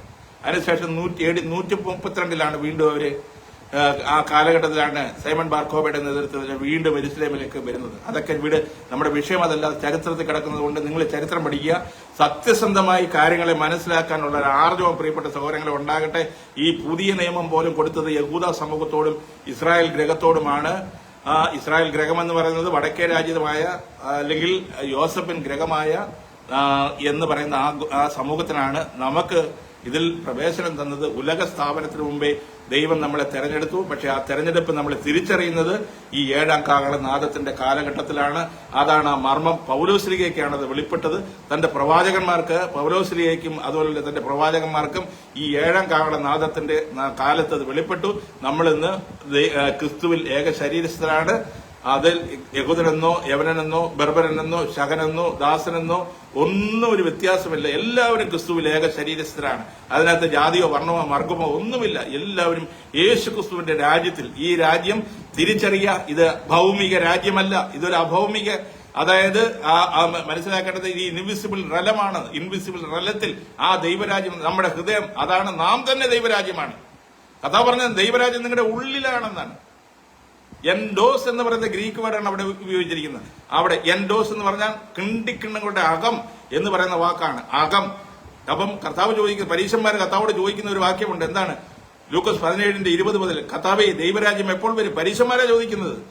കാരണം ദൈവഭക്തന്മാരല്ല ചോദിക്കുന്നത്, പരീക്ഷൻ സമൂഹം ചോദിക്കുകയാണ്. അപ്പൊ കർത്താവ് പറയാണ്, ദൈവരാജ്യം കാണത്തക്കവണ്ണമല്ല വരുന്നത്, ദൈവരാജ്യം നിങ്ങളുടെ ഉള്ളിലുണ്ടല്ലോ. എന്ത് യേശു കർത്താവിനെ അവിശ്വസ്തരായി കാണാതിരി സഹോദരങ്ങളെ. നിങ്ങളുടെ പഠനങ്ങളെല്ലാം കൊണ്ട് തോട്ടി കള സഹോദര. സത്യസന്ധമായി ദൈവവചനത്തെ ധ്യാനിച്ചുകൊണ്ട് ഈ കാര്യങ്ങളെ മനസ്സിലാക്കി, കൃത്യമായി മനസ്സിലാക്കി ജീവിക്കാൻ ഒരു ഒരു ഡെവലപ്ഡ് ക്രിസ്ത്യാനിയായി. കാരണം ഒരു സത്യസുവിശേഷത്തിൽ നിലനിന്ന ഈ രാജ്യങ്ങളുടെ നിയമങ്ങൾക്ക് കീഴ്പ്പെട്ട് ദൈവരാജ്യത്തിൽ നമ്മൾ ജീവിക്കുക. ഇന്ത്യയിൽ, ഭാരതത്തിൽ ഞാൻ ജീവിക്കുമ്പോൾ, കേരളത്തിൽ ഞാൻ ജീവിക്കുമ്പോൾ ഇവിടുത്തെ ഭരണാധികാരികൾക്ക് കീഴ്പ്പെടുക, ആ ഭരണാധികാരികൾ പറയുന്നത് അനുസരിക്കുക. അതാണ് കർത്താവിന്റെ നിയമം. അല്ലാതെ നിന്റെ ഈ പറയുന്ന നരകത്തെ കൊണ്ട് ഇടിക്കുന്ന പറഞ്ഞുള്ള നിയമത്തിന് കീഴിലല്ല നീ കിടക്കേണ്ടത്. നരകത്തെക്കുറിച്ച് ഞാൻ കഴിഞ്ഞ ദിവസങ്ങളിൽ യൂട്യൂബിൽ ഒരു വീഡിയോ ഉണ്ട്, കയറി കാണും നിങ്ങള്. നരകം മനുഷ്യനെ ഭീതിപ്പെടുത്തി, ഭയപ്പെടുത്തി, കൊലപാതകം ചെയ്ത് മനുഷ്യന്റെ പോക്കറ്റ് കീശയെ കാശ് നിറപ്പിക്കുന്ന പരിപാടി വിട്ടിട്ട് സത്യസന്ധമായി ദൈവരാജ്യത്ത് ജീവിക്കാൻ നോക്ക്. സഭയൊന്നും നമ്മളെ ഒരു ഉമ്മയ്ക്കും കാണിച്ച് പേടിക്കാൻ ഞങ്ങളുടെ തലമുറ ഭയക്കത്തില്ല. ഞങ്ങളെ പേടിപ്പിക്കണ്ട. ഞങ്ങൾ സത്യം ഞങ്ങളുടെ കഴുത്തിന് മേൽ ജീവനുണ്ടെങ്കിൽ ഇതിനകത്തുള്ള സത്യത്തെ വിളിച്ചു പറയും. ദൈവം തമ്മിൽ ഞങ്ങൾക്കത് വെളിപ്പെടുത്തി തരും. തമ്പുരാൻ ഞങ്ങൾക്കത് മറന്നേക്ക് പുറത്തു തരും. അടുത്ത തലമുറയ്ക്ക് വേണ്ടിയാണ് ഞങ്ങളിത് പറയുന്നത്. അടുത്ത തലമുറ ഒരു നല്ല തലമുറ എഴുന്നേറ്റ് വരണം. ഇരുണ്ട യുഗത്തിലേക്ക് നമ്മൾ പോകരുത്. സ്വാതന്ത്ര്യം അനുഭവിക്കണം ജനം. മനുഷ്യവർഗം സ്വാതന്ത്ര്യം അനുഭവിക്കണം. ഈ മതത്തിന്റെ പേരിൽ കിടന്ന് മതത്തിന്റെ വേലിക്കെട്ടുകൾ പൊളിച്ചുകൊണ്ട് സ്വാതന്ത്ര്യം അനുഭവിക്കണം. മതം മനുഷ്യനെ മയക്കുന്ന കറുപ്പാണ്. മതം ബാക്കിയുള്ള ഈ നമ്മുടെ ഭാരതത്തിൽ തന്നെ ഏതാണ്ട് 170 കോടി ജനങ്ങളോട് അടുത്തായി. ഇതിനകത്ത് ഒരു റെമനന്റ് 3.5% ക്രിസ്ത്യാനുള്ളൂ. അതിനകത്ത് പെന്തക്കോസ്തുകാരെന്ന് പറഞ്ഞാൽ ചിലപ്പോൾ ഒരു 0.5% മാത്രമേ കാണത്തുള്ളൂ. അവരാണ് സ്വർഗത്തിൽ പോകുന്നത്. ബാക്കി എല്ലാവരും നരകത്തിന്റെ പിറപ്പ് പള്ളികളാണ്.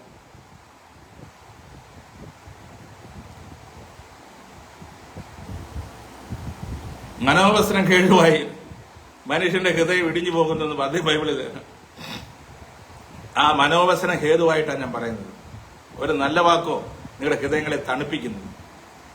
എന്നെ കേൾക്കുന്ന ആരെങ്കിലും ഉണ്ടെങ്കിൽ, നിങ്ങളുടെ ഹൃദയം ഇടിഞ്ഞു കിടക്കുന്നുവെങ്കിൽ, മനോവിഷമത്തോടെ ജീവിക്കുന്ന സഹോദര സഹോദരി, നിങ്ങൾ സത്യസന്ധമായി ദൈവത്തെ ഞാൻ കരഞ്ഞു പറയുക.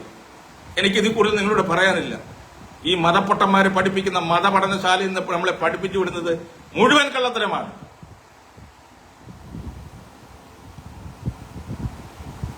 നിങ്ങൾ സത്യസന്ധമായി ജീവിക്കാൻ നോക്കുക. ദൈവരാജ്യത്തിൽ ജീവിക്കരുത്. യേശുക്രിസ്തുവിന്റെ രാജ്യം നാമാണ്, നിങ്ങളാണ്, ഞാനും നിങ്ങളുമാണ് ദൈവരാജ്യം.